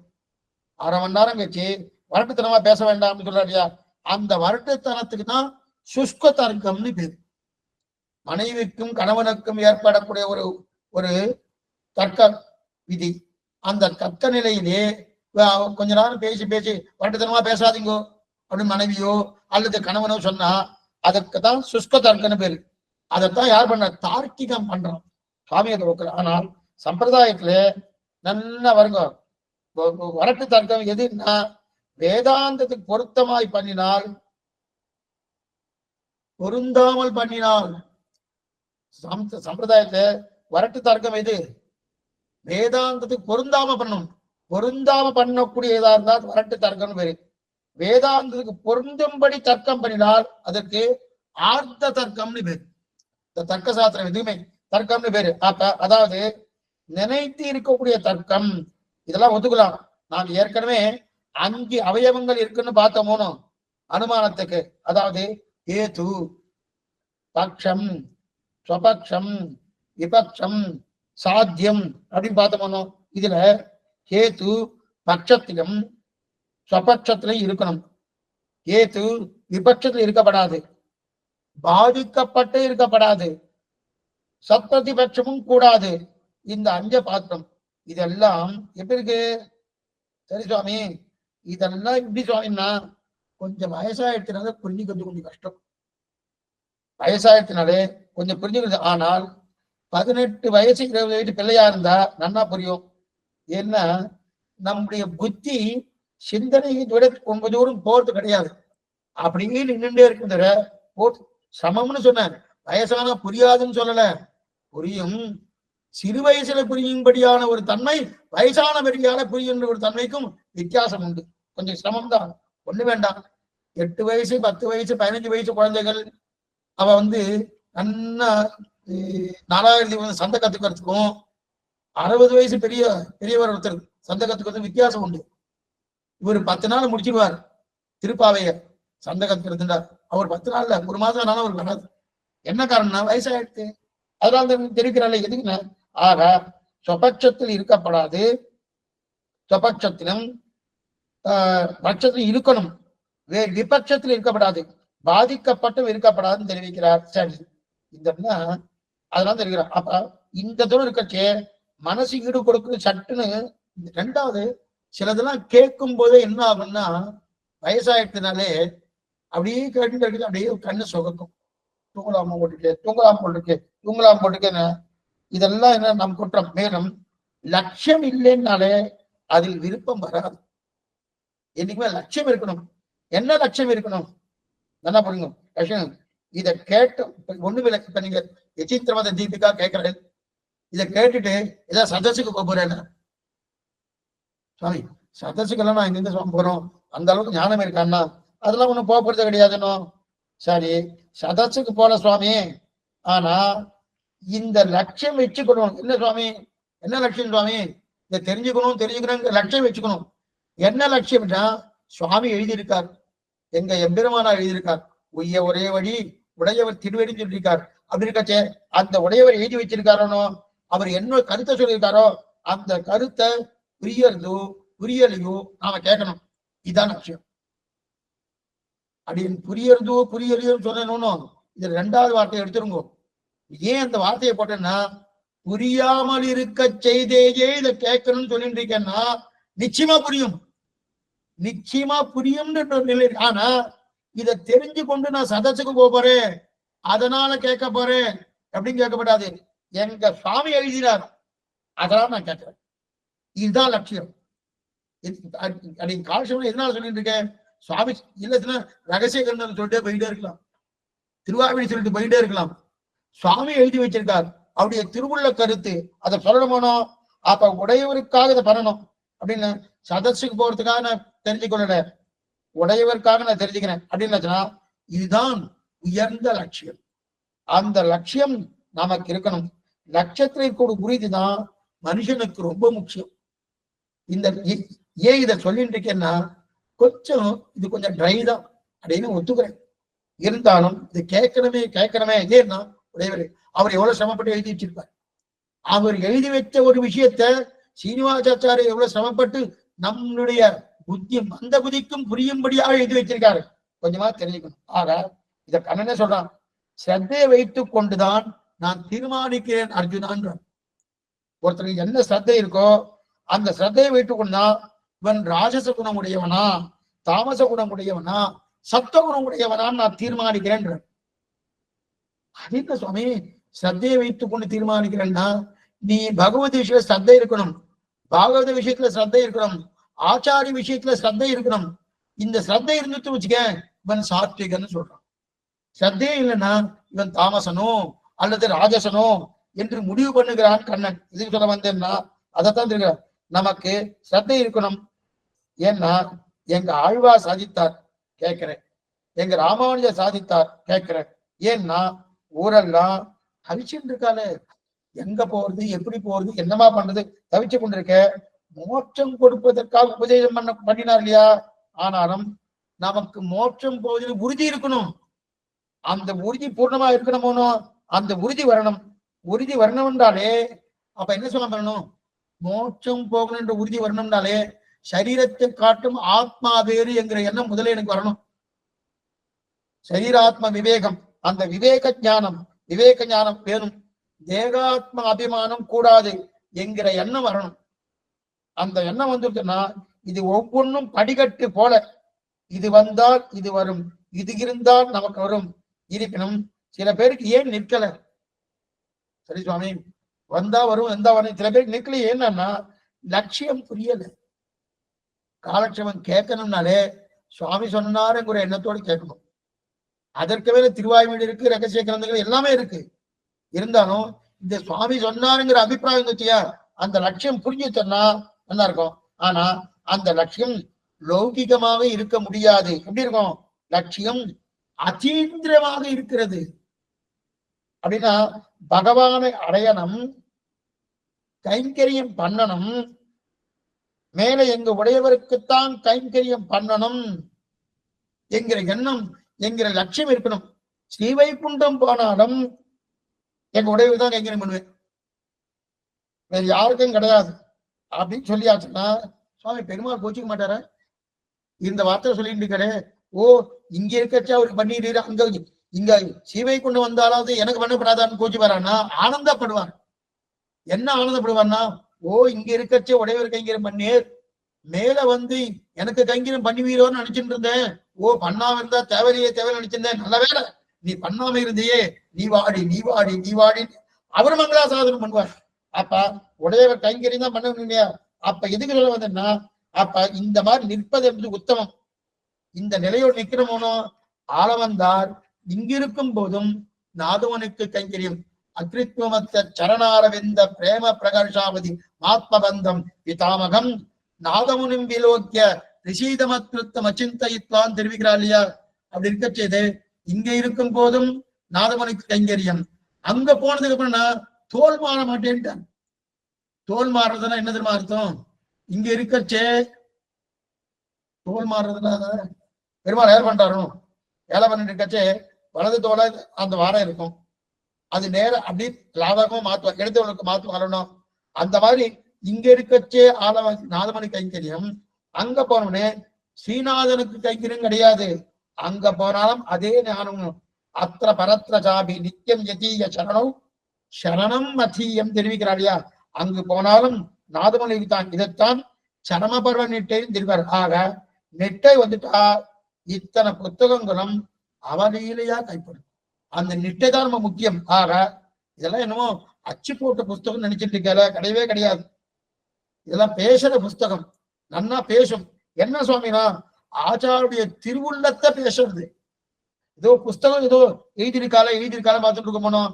ஆச்சாருடைய திருவுள்ளத்தை பேசுறது. ஆச்சாரியருடைய திருவுள்ளம் என்னமோ இது வந்து அழகிய வனபால பெருமான் நாயனார் பிரபன்னா எழுதியிருக்கார். நாயனாரை பத்தி ஒரு தனியனே இருக்கு. ஆச்சாரிய சுவாந்த வக்தாரம் அபிராம வராபிதம் கிருஷ்ண தடயம் வந்தே ஜெகத்குரு வரானுஜம். இந்த நம்மாழ்வாடு திருவுள்ளத்தை ஆச்சார இதயமாக எழுதினார் இல்லையா? ஆக நூல் என்பது ஏதோ கருப்பு மசிய வைத்துக் கொண்டு எழுதப்பட்டு அச்சு போட்டது கிடையாது. அந்தந்த ஆழ்வார்களுடைய திருவுள்ளம் என்ன, ஆச்சாருடைய திருவுள்ளம் என்ன, இதை பிரதிபக்தி வரவைத்தான் நமக்கு நன்னா புரியும். ஆக அப்படிப்பட்ட நிலை வேணும்னு தெரிவிக்கிறார்கள். எதுக்கு சொல்ல வேண்டும்னா, அந்நிய வெத்திரேகி கேவல அன்வயம், இந்த ரெண்டும் பார்த்தோமோனோ அப்ப பிரம்மம் சப்தத்தா சொல்லலாம். இந்த இடத்துல ஒண்ணு தெரிவிக்காம வரணும். அதாவது இந்த இரண்டிலும் சொல்லலாம். அப்ப வெத்திரேக அந்நிய வெத்திரேகத்தையும் சொல்லலாம், அதே போல வெத்திரேகத்தையும் சொல்லலாம். அந்நிய வெத்திரேகி அதே போல அன்வய வெத்திரேகி ரெண்டுத்தையும் சொல்லலாம் தெரிவிக்கிறார். சரி, இதற்கு மேல கேவல அன்வயம் எப்படி சுவாமி வரும்? கேவல அன்வயம் எப்படி வரும்னா, பிரம்மம் சப்தத்தா சொல்லாமனு கெடுமிட ராஜவெல்லாம் கேசவா என்ன சொல்லலாம். ஆனா கேசவா நாராயணா என்று சொல்லலாம். ஆக பிரம்மம் சொல்லத்தக்கது. இதனாலே வஸ்துவாக இருக்கிறபடியால் இது ஒருத்தர் எடுத்துட்டார். பிரம்மம் சொல்லப்படத்தக்கது எதனால்? அது ஒரு பொருளாக இருக்கிறபடியால். அப்படின்னா வஸ்துவாக இருப்பவைகள்லாம் ஒரு சப்தத்தா சொல்லலாம். ஆக எதுயெல்லாம் வஸ்துவா இருக்கோ அதையெல்லாம் சொல்லால் சொல்லத்தக்கது. இப்ப இதை திருப்பி சொல்லணும். திருப்பி சொல்லும் போது நல்லா பாருங்க, எதெல்லாம் சொல்லால் தகாததாக இருக்கிறதோ அது வஸ்து அல்லன்னு சொல்லணும் போனோம். ஆனால் சொல்லத்தகாததாய் இருப்பதுங்கிற உலகத்திலே கிடையாது. அந்த மாதிரி லோகத்துல இருக்கா? சொல்லத்தகாத வஸ்துன்னு ஏதாவது சொல்லவே மாட்டோமே. ஒரு ஊரு சொன்னார், அந்த ஊரே இல்லையேன்னா, அந்த ஊரே இல்லைன்னா அந்த ஊரை பத்தி யாராவது சொல்லுவாளா? ஒருத்தரும் சொல்ல மாட்டோம். பதில் சொல்றது வேறு, ஒருத்தரும் சொல்ல போறது கிடையாது. எதுக்கு சொல்ல வந்தேன்னா, அந்த மாதிரி வஸ்துவே இல்லைன்னா உலகத்துல கிடையாது. ஆக எப்ப வெத்திரேகத்தில் விஷயம் இல்லையோ அப்ப வெத்திரேகம் வராது, அண்மையம் மட்டும் தான் வராது. அப்பனா என்ன வருது? இதற்கு மேலே கேவல அண்மையின் என்று பெயர். அப்படின்னா அண்மையம் சொல்லும் போது, அதாவது எங்கெங்கெல்லாம் நெருப்பு இருக்கோ அங்கங்கெல்லாம் புகை உண்டு. இதுக்கு எது உதாரணம்? அடப்பள்ளி. சரி, எங்கெங்கெல்லாம் நெருப்பு இருக்காதோ அங்கங்கெல்லாம் புகை இருக்காது. இது உதாரணம் குளம். இது வெத்திரேக்கம். என்ன புரியுறதுமோ? அன்வயம் இது, வெத்திரேகம் இது. எங்கெங்கெல்லாம் நெருப்பு உண்டோ அங்கங்கெல்லாம் எங்கெங்கெல்லாம் நெருப்பு இருக்கோ அங்கங்கெல்லாம் புகை உண்டு. இதுக்கு உதாரணம் அடப்பள்ளி. எங்கெங்கெல்லாம் நெருப்பு இருக்காதோ அங்கங்கெல்லாம் புகை இருக்காது. இதுக்கு உதாரணம் குளம். இது வெத்திரேக்கம். சரி, இப்ப விபட்சம் என்பது குளம், ஸ்வபட்சம்னா மடப்பள்ளி, விபட்சம் என்பது குளம். இப்ப பிரம்மம் சொல்லத்தக்கதா இருக்கும் சொன்னது, இது விபட்சம் இல்லாம போயிட்டா கேவல அண்மையாக இருக்கும், வெத்திரேக்கியாக வராது. ஏன் சுவாமி? அதாவது கேவலி அன்வயம் என்றாலே 5 அவயவங்கள் வரவே வராது. அன்வயம் என்ன? ஒரு அன்வயம் மட்டுமே, வெத்திரேக்கம் இல்லாம அன்வயம் மட்டுமே ஒரு மனம் வராது. வந்துட்டுனா என்ன ஆகுன்னா 5 அவயவங்கள் பொருந்துமான பொருந்தாது. அதாவது பட்சம் என்ன, சுபட்சம் என்ன, விபட்சம் என்ன, அதே போல சாத்தியம் என்ன, அதே போல ஹேத்து என்ன, இதெல்லாம் வராது. இந்த அஞ்சும் அன்மைய வெத்திரேகமாக இருந்தால்தான் இந்த அஞ்சும் வரும் அப்படின்னு தெரிவித்தார். ஆனால் வெத்திரேக இல்லாமல் இல்லை என்றால் விபட்சம் போயிடும். சரி, வெத்திரேக இல்லைன்னா விபட்சம் போயிடும். வெத்திரேக இல்லைன்னா விபட்சம் போயிடும். சரி, குளம் ரொம்ப முடியல சுவாமி. அப்படின்னா என்ன அர்த்தம்? குளம் சொல்லவே இல்லையே. குளத்தை சொன்னீல? சொன்னேனே, குளத்துல நெருப்பு கிடையாது, அதான் விபட்சம்னு பேர். சரி, இப்ப இதில் 4 தான் வரும், 5 அவயவம் வராதுன்னு. சரி சுவாமி, அன்வயமே சொல்ல முடியாத வெத்திரேக்கு உண்டா? அடுத்தது கேட்கிறேன், அன்வயமே சொல்ல முடியாத வெத்திரேக்கு உண்டான்னா, அதாவது அன்வயம் இருக்கு, வெத்திரேக்கு இல்லை என்பது கேவல அன்வயி. சரி, வெத்திரேக்கு மட்டும் இருக்கு, அன்வயம் சொல்ல முடியாது என்று இருந்தால் அது கேவல வெத்திரேக்கியாக இருக்கும். கேவல வெத்திரேக்கு உண்டா என்றால் அதை பிடிக்க முடியாதுன்றார் சுவாமி. கேவல வெத்திரேக்கு இருக்குன்னா அதை நம்மால் கிரகிக்கவே முடியாது. அதனால் கேவல வெத்திரேக்கி என்பது கிடையாது. கேவல வெத்திரேக்கி என்பது கிடையவே கிடையாது. அதுவும் அப்படின்னா அதுவும் கேவல அன்வயத்துக்குள்ளதான் சேர்க்கணும். என்ன அப்படின்னு சொல்லிட்டார். இப்ப அடுத்த விஷயம், பிரம்மத்தை அனுமானத்தை கொண்டு ஸ்தாபிக்கலாமா? இது வியாபி சொல்ற. பிரம்மத்தை ஸ்தாபிக்கிறோமோ, பிரம்மம் எது அப்படின்னு ஸ்தாபிக்கிறோமோ, அந்த அனுமானத்தை பிரம்மத்தை சப்த பிரமாணத்தை கொண்டுதான் ஸ்தாபிக்க முடியும்னு நம்ம ஏற்கனவே பெரியவர்கள் தீர்மானம் பண்ணிட்டாங்க. அதுதான் உண்மை. சப்த பிரமாணத்தை தவிர பிரத்யட்சத்தாலோ அனுமானத்தாலோ பிரம்மத்தை ஸ்தாபிக்க முடியாது என்றார். இப்ப ஒரு சுவாமி என்ன சொல்றார்? பிரம்மத்தை நான் அனுமானத்தால ஸ்தாபிக்கிறேன். அனுமானத்தை ஸ்தாபிக்கலாம்னா ஒரு வியாப்தி சொல்றாரு. உலகத்தில் செடியெல்லாம் முளைச்சிருக்கணும், மரம் செடியெல்லாம் முளைச்சிருக்கணும், அப்ப அதுக்கு ஒரு கர்த்தா இருக்கணுமோ? ஏன்னா அது காரியமாக இருக்கிறபடியால் எது காரியமாக இருந்தாலும் கர்த்தா இருந்தாகணும் என்பது வியாப்தி சொல்லி அனுமானிக்கலாம். சொல்ற ஒரு பானை ஒருத்தர் பண்ணியிருக்கார். பானை யார் சுவாமி? கொயவன் தான் பண்ணியிருப்பார். நான் கொயவனை பார்க்கல. அதே போல மரம் வளர்ந்துருக்கு, செடி வளர்ந்துருக்கு. அப்ப யாரோ ஒருத்தர் வச்சிருக்கணுமோ? யார் வச்சாலும் தெரியாது. ஆனா அவர் வச்சிருந்தா தானே வளர்ந்துருக்கும். அப்ப அந்த மரம் செடி வளர்வதற்கு யாரோ ஒரு கர்த்தா இருந்தாகணும். அது எப்படி சொல்றேன்? வியாபித்து சொல்லி அனுமானிக்கலாம். அனுமானிக்கிறேன். அனுமானிக்கணும். அதே போல பிரம்மத்தை இப்ப கர்த்தான் அனுமானிக்கலான்றார். கர்த்தான் அனுமானிக்க போகிறேன்றார். பிரபஞ்சம் முழுவதும் காரியமாக இருக்கிறபடியாலே கர்த்தா இருந்தாகணும். இந்த பிரபஞ்சம் எது? இந்த லோகம். இந்த லோகம் முழுவதும் காரியமாக இருக்கிறபடியாலே பிரம்மம் கர்த்தா அனுமானிக்கினர். பிரபஞ்சம் முழுவதும் காரியமாக இருக்கிறபடியாலே கர்த்தா இருந்தாகணும். அந்த கர்த்தா பிரம்மம் என்று அனுமானத்தை தெரிந்து கொள்ளாம என்றால் முடியாது என்பது 5வது ஸ்ரீபாஷத்துல 5வது அதிகரணம், ஈச்சத் அதிகரணம்னு பேரு. அந்த அதிகரணத்துல சுவாமி நன்ன விபுலமா சொல்லியிருக்கார். இருந்தாலும் இதற்கு அர்த்தமே அனுமானித்து பிரம்மத்தை ஸ்தாபிக்க முடியும் என்பதுதான். இது 2 முனை கத்தின்னு சொல்லுவார். இந்த பக்கமும் அந்த பக்கம் 2 முனை. ஒரு கத்தியை கையில வச்சுட்டு கச்சேன், இந்த பக்கம் முனை இருக்கு, அந்த பக்கம் முனை இருக்கு, 2 முனை கத்தின்னு சொல்றாரு யார்? நாஸ்திகம் பிரம்மம் கிடையாதுன்றான். அது எப்படி? உலகத்தில் ஏதாவது படைக்கப்பட்டிருந்தார் உடனே ஒரு நாஸ்திகம் வந்தான். இது ரொம்ப நல்லா இருக்கும், இந்த கேளுங்க. ஒரு நாஸ்திகன் வந்தான்.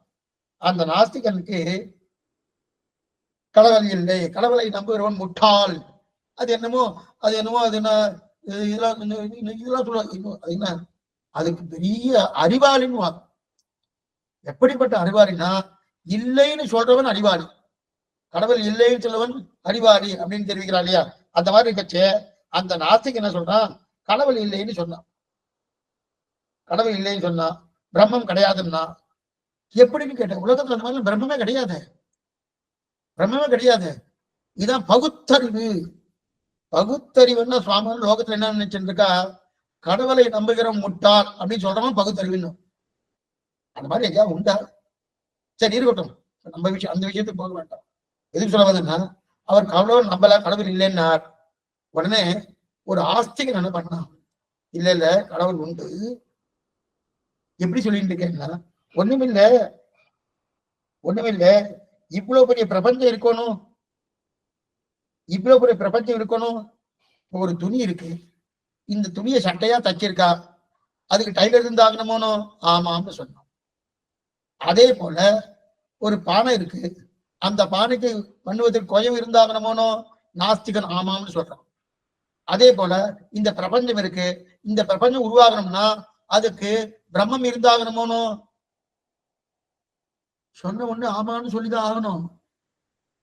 இப்ப சட்டை தைப்பதற்கு டைலர் எப்படி இருந்தானோ, பானை உருவாவதற்கு கொஜவன் எப்படி இருந்தாலும் அனுமானித்து தான் சொல்லிட்டு இருக்கேன், நேரடியா பார்க்கல. எப்படி இருந்தானோ அதே போல இந்த பிரபஞ்சம் உருவாவதற்கு ஒரு கர்த்தா இருந்தாலும் அந்த கர்த்தா தான் பிரம்மம் அப்படின்னு எப்படி சொல்றான்? அனுமானத்தால சொல்லிட்டு இருக்கான், பிரத்யட்சத்தால சொல்ல முடியாது, யாரும் பார்க்கல. சரி, சப்தத்தால சொல்லல, அனுமானத்துல சொன்ன உடனே அவனும் அந்த நாஸ்திகனும் நம்பிட்டான். ஆமா, இதை பண்ணணும்னா இவர் இருக்கணும், இதை பண்ணணும்னா இவர் இருக்கணும், அதே போல இந்த பிரபஞ்சம் பண்ணணும்னா பிரம்மம் இருக்கணும் அப்படின்னு சொன்ன உடனே ஆமான்னு சொன்னா ரொம்ப திருப்தியா போயிடுது. யாருக்கு? ஒரு ஆஸ்திகவாதனுக்கு ரொம்ப திருப்தியா போயிடுது. அனுமானத்தை வைத்துக் கொண்டு பிரம்மத்தை ஸ்தாபித்தோம் அப்படின்னு சொல்லிட்டு ஒரு ஆஸ்திகன் என்ன பண்ணா, நேரம் ஆத்துக்கு வந்துட்டான். ஆத்துக்கு ஆச்சாரன் திருவிழா விழுந்தான். என்ன கேட்டுங்கோ, ஆச்சாரன் திருவிழா விழுந்துட்டு, சுவாமி நான் இப்பதான் ஒரு நாஸ்திகனை ஆஸ்திகவாதியா பண்ணிட்டேன், நாஸ்திகனை ஆஸ்திகவாதியா பண்ணிட்டேன். என்ன பண்ணினேன்னு கேட்டான். ஒண்ணுமில்ல, அவன் நாஸ்திகன் பிரம்மம் இல்லைன்னு சொன்னா, நான் என்ன பண்ணேன், இந்த மாதிரி ஒவ்வொரு அனுமானத்தை சொன்னேன், ஒவ்வொரு அனுமானத்தை சொன்னோடனே ஆமான்னு சொன்னான். அதே போல இந்த பிரபஞ்சம் உருவாகிறதுக்கு ஒரு கர்த்தா வேணும், அந்த கர்த்தா தான் பிரம்மம்னு சொன்னேன், ஆமான்னு விட்டுட்டான். அவனை ஆஸ்திகவாதனா பண்ணிட்டேன், முட்டாள்தனமா பண்ணிருக்கேன்னு ஆச்சாரியன் சொன்னார். நீ முட்டாள்தனமா பண்ணிருக்கேன்னு சொன்னார். ஏன்னா நீ இப்ப என்ன பண்ணிருக்க, ஒரு ஆஸ்திகன் ஆச்சுன்னு சொல்லிருக்கணும். இப்ப ஒரு நாஸ்திகனா இருந்தவனே 10 நாஸ்திகனை கலப்பி விட்டுருக்க நீ.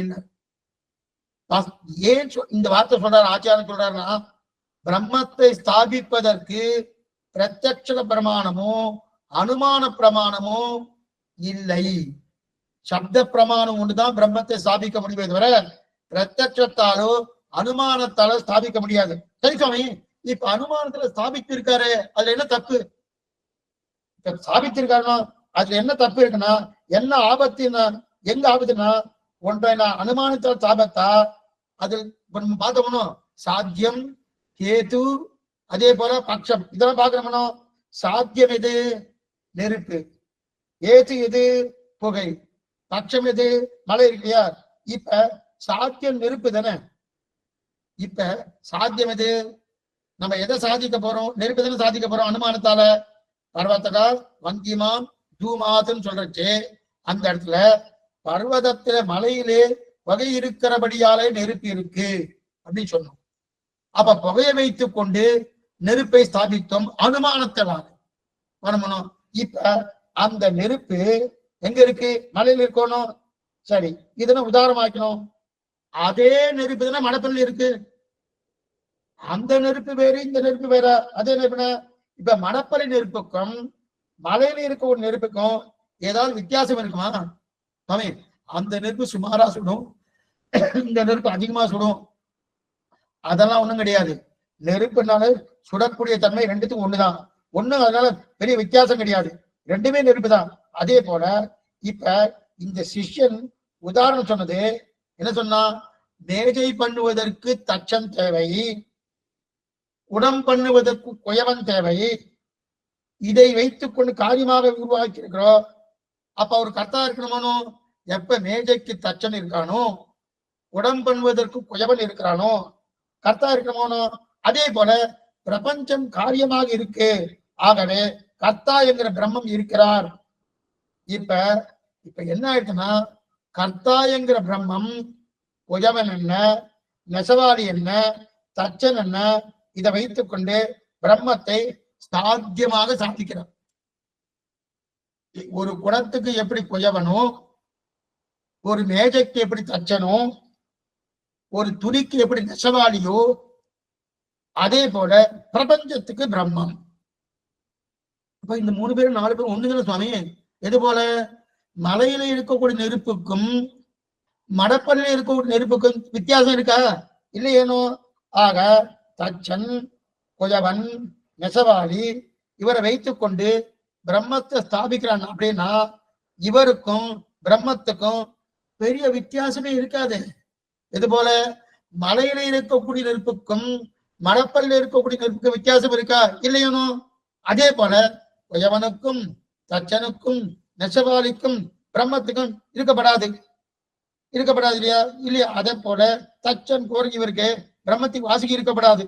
சுவாமி, தச்சன் என்ன, குயவன் என்ன, இவர்களாம் பரிமித்த சக்தி. ஒரு பரிமித்த சக்தி, ஒரு ஒரு நிலைக்கு உட்பட்ட சக்தி. அதுக்குதான் பரிமித்த சக்தின்னு பேரு. ஆனா அபரிமிதமான சக்தி உடையவன் பகவான்.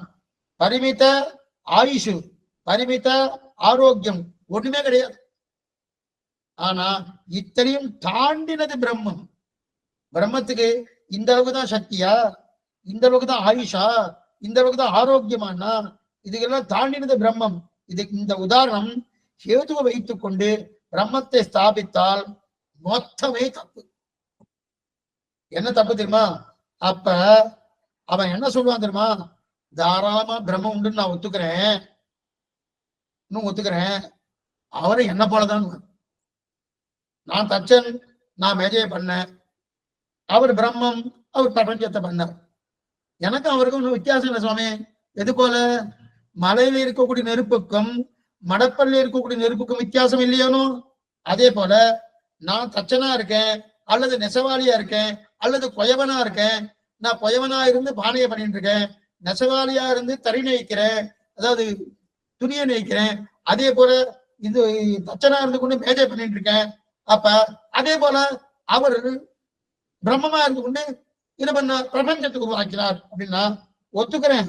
அந்த ஒத்துக்கொண்டு தன்மை அந்த பிரம்மமும் என்ன போலதான். என்னன்னா அப்ப இது நாஸ்திகவாதம், இது புது நாஸ்திகவாதம், புதுதான இதுதான் அஸ்து நாஸ்திகவாதத்தை நல்லா கிளப்பிவிடும். அதனால் நாம எதையோ பண்ண போக கடைசியில் என்ன ஆகும்? இதுலயே போய் நிக்கிறது இல்லையா? சரி சுவாமி, அப்ப வேற வழியே இல்லையா? அந்த நாஸ்திகன் பிரம்மம் இல்லைன்னு சொல்லிட்டு இருக்கானே, கடவுளை நம்புகிறவன் முட்டாள், கடவுள் கிடையாது அப்படின்னு சொல்லிட்டு இருக்கானோ, அதுக்கு வேற வழியே இல்லையான்னா பிரத்யட்சமோ அனுமானமோ இரண்டும் இல்லையா என்றால் சப்தம் மட்டுமே பிரமாணம். பிரத்யட்சத்தை வைத்துக் கொண்டு பகவானை ஸ்தாபிக்க முடியாது. அனுமானத்தை வைத்துக் கொண்டு பகவானை ஸ்தாபிக்க முடியாது. சப்த பிரமாணம் மட்டும்தான். சப்தம் எது? வேதம். வேதம் உண்டினால்தான் தெரிந்து கொள்ள முடியும். அதீந்திர விஷயம், இந்திரிய விஷயம்தான் பிரத்யட்சம் அனுமானம். நம் கண்ணாலே பார்ப்பது, காதாலே கேட்பது, கையாலே தொடுவது, இது இந்த விஷயம்தான் பிரத்யட்சமும் அனுமானமும். ஆனா இந்த கண்ணாலே பார்த்து பகவானை தெரிந்து கொள்ள முடியாது, காதாலே கேட்டு பகவானை தெரிந்து கொள்ள முடியாது, மூக்காலே நுகர்ந்து பகவானை தெரிந்து கொள்ள முடியாது, அப்ப வாயால பேசி பகவானை தெரிந்து கொள்ள முடியாது, கையாலே தொட்டு பகவானை தெரியும். நம்முடைய இந்திரியங்களுக்கு அப்பாற்பட்டவன் அத்தீந்திரன்னு பேரு. அப்ப அத்தீந்திர விஷயத்தில் அனுமானம் உபயோகப்படாது. புரியுதா? அத்தீந்திர விஷயத்தில் அனுமானம் இதுதான் தெளிவு. இந்திரிய விஷயமாக இருந்தால்தான் அனுமானம் உபயோகப்படும். பிரத்யட்சமோ அனுமானமோ அதீந்திர விஷயத்தில் பிரயோஜனப்படாது. சரி, இன்னொரு விஷயம் சொல்றேன், அதோட சொல்லிட்டு முடிச்சுறேன். இப்ப கர்மம் உண்டு என்று ஸ்தாபிக்கணும் இல்லையா? ஏன்னா கர்மம் கண்டிப்பா உண்டு. சுவாமி, நான் இந்த மாதிரி பிறந்திருக்கேனே, எனக்கு முன்பிறவியில் எதுவோ அதுக்கு தகுந்த மாதிரி என்னுடைய கர்மா. ஒருத்தர் பணக்காரனா இருக்கார், ஒருத்தர் ஏழையா இருக்கார், ஒருத்தர் நல்ல அறிவாளியா இருக்கார், ஒருத்தர் அறிவு இன்மையாக இருக்கிறார், ஒருத்தருக்கு குருடா இருக்கார். இதெல்லாம் எதனால சுவாமி? அவருடைய கர்மாவால. அப்ப கர்மாவால கர்மா உண்டுன்னு தெரியுது. கர்மா உண்டுன்னு ஸ்தாபிக்கிறவன்னா நீ எதையோ பண்ணிருக்கிறமோனோ, எதையோ பண்ணிட்டு அதனால ஒண்ணும் கிடையாது சுவாமி எனக்கு வந்துட்டு அப்படின்னு சொல்ல முடியும்னா சொல்ல முடியாது.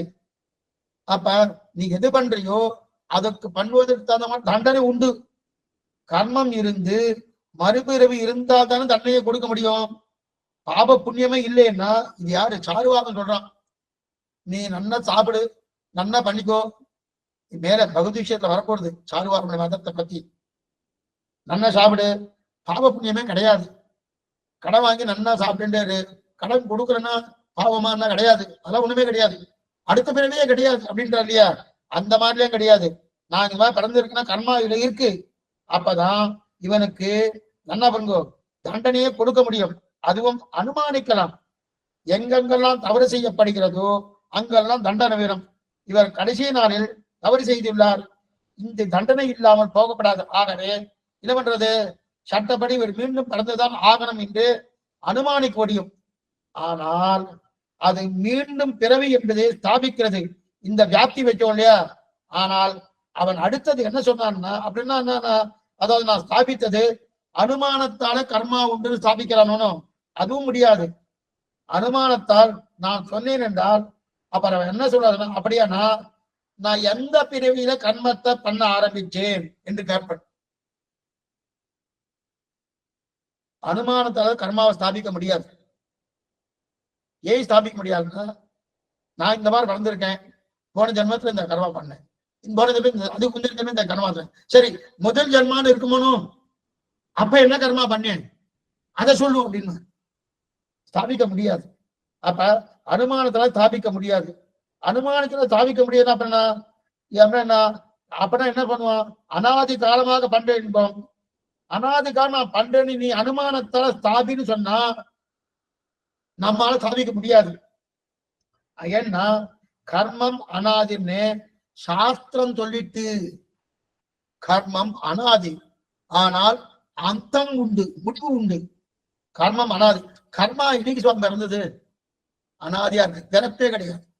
ஆனா பிறப்பு கிடையாது, இறப்பு உண்டு. என்னைக்கு இருக்கும், அனாதியா இருக்கு. ஆனா அந்தம் உண்டு கர்மத்துக்கு. இது என்ன புரிஞ்சுக்கோ, வேலையை வரப்பட சொல்றேன். இது சொல்ல, அப்ப சாஸ்திரத்திலிருந்து வாங்கினோம் கர்மம் அனாதினை. ஒரு பக்கம் சப்த பிரமாணம் இருந்து அனாதின்னு வாங்கிட்டு, இன்னொரு பக்கம் கர்மங்களை நான் அனுமானத்தால ஸ்தாபிக்கிறேன்னு சொன்னா நானே எனக்கு தப்பா பேசுறேன்னு அர்த்தம். என்ன புரியுறதா? எதுக்கு சொல்ல வந்தேன்னா, பகவானையோ கர்மாவையோ அனுமானத்தால ஸ்தாபிக்க முடியுமானா ஸ்தாபிக்க முடியாது இல்லையா சுவாமி? இந்த மாதிரி ஜன்மா எனக்கு எடுத்திருக்கேன்னா என்னுடைய பாவத்தால் தானே எடுத்திருக்கேன். ஆமா, அதனால ஏதோ பாபம் இருக்கு அனுமானிக்கிறேன்னா, சரி அப்படியே அனுமானம் போயிட்டே இருந்தா முதல் அனுமானம் வருமானம். ஆமா, முதல் அனுமானம் இருக்கு. முதல் அனுமானமே கிடையாது. கர்மாக்கள் அனாதி. அப்ப கர்மாக்கள் அனாதின்னு நீ அனுமானத்தால ஸ்தாபின்னு சொல்லியாச்சுன்னா என்னால ஸ்தாபிக்க முடியாது. அனுமானத்தை வைத்துக் கொண்டு கர்மாக்களை எப்படி அனாதின்னு ஸ்தாபிக்க முடியாது. அது எப்படி ஸ்தாபிக்கலாம்னா வேத வாக்கியத்தை கொண்டுதான் ஸ்தாபிக்கிறோம். வேதம் தான் மூல பிரமாணம். அதை வைத்துக் கொண்டு ஸ்தாபிக்கிறோம். அதனால அந்த மாதிரி நான் கர்மாக்கள் அனுமானத்தால் ஸ்தாபிக்கிறேன்னு சொன்னாலே எனக்கு நானே தப்பா பேசுறேன்னு அர்த்தம். அப்ப இதனால்தான் இதெல்லாம் பண்ணப்படாது. கர்மங்கள் அனாது என்று வேதம் சொல்லியிருக்கு. அதனால் உனக்கு மறுபிறவி உண்டு என்பது இப்ப நம்ம கடைசியில ஒன்னே வந்து ஸ்தாபித்தால போதும். வேதம் தான் பிரபல பிரமாணம். வேதம் தான் பிரபல பிரமாணம். அதை ஸ்தாபிக்கணும்.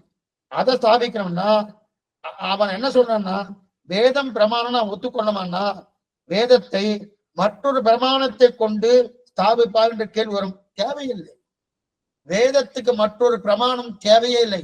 வேதம் ஸ்வதகா பிரமாணம். வேதம் இயற்கையாகவே பிரமாணம். இப்ப இதிகாசங்களாகட்டும், புராணங்களாகட்டும், ஏனைய கிரந்தங்களாகட்டும் எல்லாத்துக்குமே பிரமாணம் வேணும். ஒண்ணுமே இல்லை. ஆழ்வார் பாசனங்கள் இருக்கணும். அந்த ஆழ்வார் பாசனங்கள் எப்படி சமயம் எடுத்துக்கிறதுன்னா வேதம் தமிழ் செய்தமாறன். நல்லா பாத்துங்க. வேதம் தமிழ் செய்தமாறன். வேதம் என்ன சொல்லிட்டு அதுதான் மாறன் சொல்றார். அப்படித்தானே பார்த்திருக்கோம். அப்ப வேதம் வேதம் தான் பிரமாணம். அந்த மூல பிரமாணத்தை வைத்துக் கொண்டுதான் மற்றதெல்லாம் பிரமாணம் ஆறுது. ஆனா அதே போல மூல பிரமாணமாக இருக்கக்கூடிய வேதத்துக்கு இன்னொரு பிரமாணத்தை வைத்துக் கொண்டு ஸ்தாபிக்க முடியும்னா அது ஸ்வதகா இயற்கையாகவே அது பிரமாணம். அதுக்கு மற்றொரு பிரமாணம் தேவையில்லை. இதை ஸ்தாபிக்கிறதுக்கு தான் சுவாமி ஸ்ரீபாஷத்துல நிறைய பிரயத்தனம் பண்ணி ஸ்தாபிச்சிருக்கார். லகுபூர்வபக்ஷ சித்தாந்தம்னு ஒண்ணு. அந்த சித்தாந்தத்துல சுவாமி பட்டபாடு அத்தனையும் அதுக்குதான். எதுக்கு? வேதம் ஸ்வதகா பிரமாணம் தெரிவிக்கிறார். இருந்தாலும் இன்னும் நம்ம நிறைய அனுமானங்கள் இருந்துட்டு இருக்கோம். இன்னும் நிறைய விஷயங்கள் சொல்லியிருக்கார். என்னன்றது நம்ம நாளை தினம் பார்ப்போம். ஆழ்வார் எம்பெருமானார்ஜிய திருவடிகளே சரணம். ஆச்சாரியன் திருவடிகளே சரணம். பகவதால் திருவடிகளே சரணம். கொஞ்சம் சிரமம்தான். ஆனா இனிமே போக போக போக போக சுலபமா போயிடும். அடுத்து சப்த பிரமாணம் வந்து அனுமான பிரமாணம் இனிமே கொஞ்சம் தான் இருக்கு. அனுமான பிரமாணம் முடிஞ்சுடுத்தினாலே சப்த பிரமாணம் வந்துடுத்தினாலே நமக்கு தெரிஞ்ச விஷயம் வேதம். நமக்கு தெரிஞ்ச விஷயம் ஆச்சரியமா இருந்துருக்கும். ஒன்னும் சிரமப்பட வேண்டாம். ஏன்னா சுவாமி சொல்லியிருக்கார். ஏன் சுவாமி இது சொல்லாமே போனான்னா ரசிக்கார். ரெண்டாவது இப்பதானே பார்த்தோம் நமக்கு லட்சியம் எது? சுவாமி சொன்னா அதை நம்ம பண்ணியாகணும். அதுதான் ரொம்ப முக்கியம். அதனால பண்ணிட்டு இருக்கோம். இப்ப ஏதாவது சந்தேகம் இருந்தா அவசியம் கேட்கும்படி பிரார்த்திக்கிறேன். ஆழ்வார் பெருமானார்ஜிய திருவடிகளே சரணம். ஆச்சாரியன் திருவடிகளே சரணம். பாகவதால் திருவடிகளே சரணம். நாளை தினம் காலத்தால 10 மணிக்கு ஸ்ரீமத் பாகவதம் காலட்சேபம் உண்டு. சாயங்காலம் இதே பிரகாரம் யதீந்திரமத தீபிகா காலட்சேபம் 5 மணிக்கு உண்டு. அவசியம் வரும்படி பிரார்த்திக்கிறேன். அடியேன் சுவாமி ஸ்ரீமதே ராமானுஜாய நமः. அடியேன் சுவாமி. அடியேன் சுவாமி ஸ்ரீமதே தன்யோஸ்மி சுவாமி. அடியேன் சுவாமி ஸ்ரீமதே ராமானுஜாய நமः. தன்யோஸ்மி சுவாமி. அடியேன் சுவாமி திருவடி பாதம் சேவிக்கிறேன் சுவாமி. தன்யோ சுவாமி பாக்கியம்.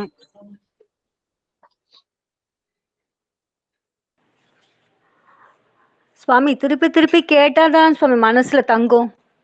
நிச்சயமாமா, சந்தேகமே இல்லை. அதான் புரியுது. பட் டக்கு டக்குன்னு உடனே அடுத்து இதுக்கு போகும்போது இது மறந்து போயிடுறது. அந்த வேர்டே மறந்து போயிடுது. சோ நம்ம நிறைய தடவை கேட்டாதான் அந்த வேர்டெல்லாம் நமக்கு பிடிப்படுமா? நிச்சயமா. ஆனா நல்லா இருக்கு சுவாமி. ஆனா கேட்கணும். ஆனா பொழுதுதான் போக மாட்டேங்கிறது சுவாமி. லட்சியம் இருக்கணும். சுவாமி இருக்காருன்ற லட்சியம் இருக்கணும். அந்த லட்சியம் இருக்கு சுவாமி. ஆனா ஆத்துலயும் வேலை நிறைய இருக்கா. அதனால இப்ப கேட்கறதோட திருப்பி கேட்கணும்ன்றது ஆசை இருக்கு. பட் டைம் தான் இருக்க மாட்டேங்குது மாமி. இருக்க மாட்டேங்குது சுவாமி. அது மாதவன் சுவாமி போட்டுருவாரு. அதை நீங்க கேட்கலாம். Okay okay sir. அடியேன் சுவாமி. தன்யவாதம் சார். போட்ட உடனே நீங்க கேட்கலாம். நமஸ்காரம். தன்யவாதம் சுவாமி. அதுதான் அப்படின்னு கேட்க வந்தேன். இப்ப இந்த அந்த புகைக்கும் நெருப்புக்குமே கிட்டத்தட்ட 3 நாள் தேவரி சாதிச்சேள். அவ்வளவு ஆமா. அற்புதமா இருந்தது சாமி. சில சமயம் இது அசை போட்டுன்னு இருப்போம் இல்லையா, அது முடிஞ்சுட்டு கொஞ்சம் கழிச்சு க்ஷமிக்கணும். அது அடியன் வார்த்தை மாறி வந்து கொடுத்தோம். ஒண்ணும் அப்படி கிடையாது. யோசிச்சுட்டே இருக்கும்போது இல்ல சுவாமி, அது இந்த யதீந்திர மக தீபிகை மட்டும் அப்படி மைண்ட்ல வரமாட்டேங்குது சுவாமி. அதான் தேவரி இந்த இது மாதிரி போடுவேல, அந்த பகவத் விஷய சாரம் அதெல்லாம் இதெல்லாம் போட்டு இல்ல, அந்த மாதிரி திரும்பி போட்டு கேட்கறதுக்கு ஒரு வாய்ப்பு, அந்த மாதிரிதான் போட்டு கேட்க வந்து அம்மா கேட்டுட்டாங்க. அடியன் சுவாமி ஸ்ரீமதி ராமன். பகவத் அதாவது பகவத் விஷய அப்படின்னு ஒரு குரூப் இருக்கணும். அந்த குரூப்ல நீங்க இருக்கல, ஆமா சுவாமி, அடியன் சுவாமி இருக்கேன் சுவாமி. அதுல போடுவாரு. மாதவன் சுவாமின்னு ஒரு சுவாமி, அதுல இந்த காலட்சேபம் எல்லாம் போடுவார். ஒரு 2-3 நாள்ல போட்டுவார். அடியன் சுவாமி தன்யோஸ்மி சுவாமி. அடியன் இந்த சுவாமி. ரெக்கார்டிங்ல அதுல போட்டுவார். வந்துட்டு தான் இருக்கு. இதுக்கு ஆமா முன்னாடி ஆமா சுவாமி வந்துதான் சுவாமி இருக்கு. ஆமா சுவாமி அடியேன் சுவாமி. அதுலயே அவர் போட்டுவார். கிருதஜ்ஞைகள் சுவாமி. அடியன் சுவாமி ஸ்ரீமதி ராமன் சார். சுவாமி நன்றி சுவாமி, நன்றி.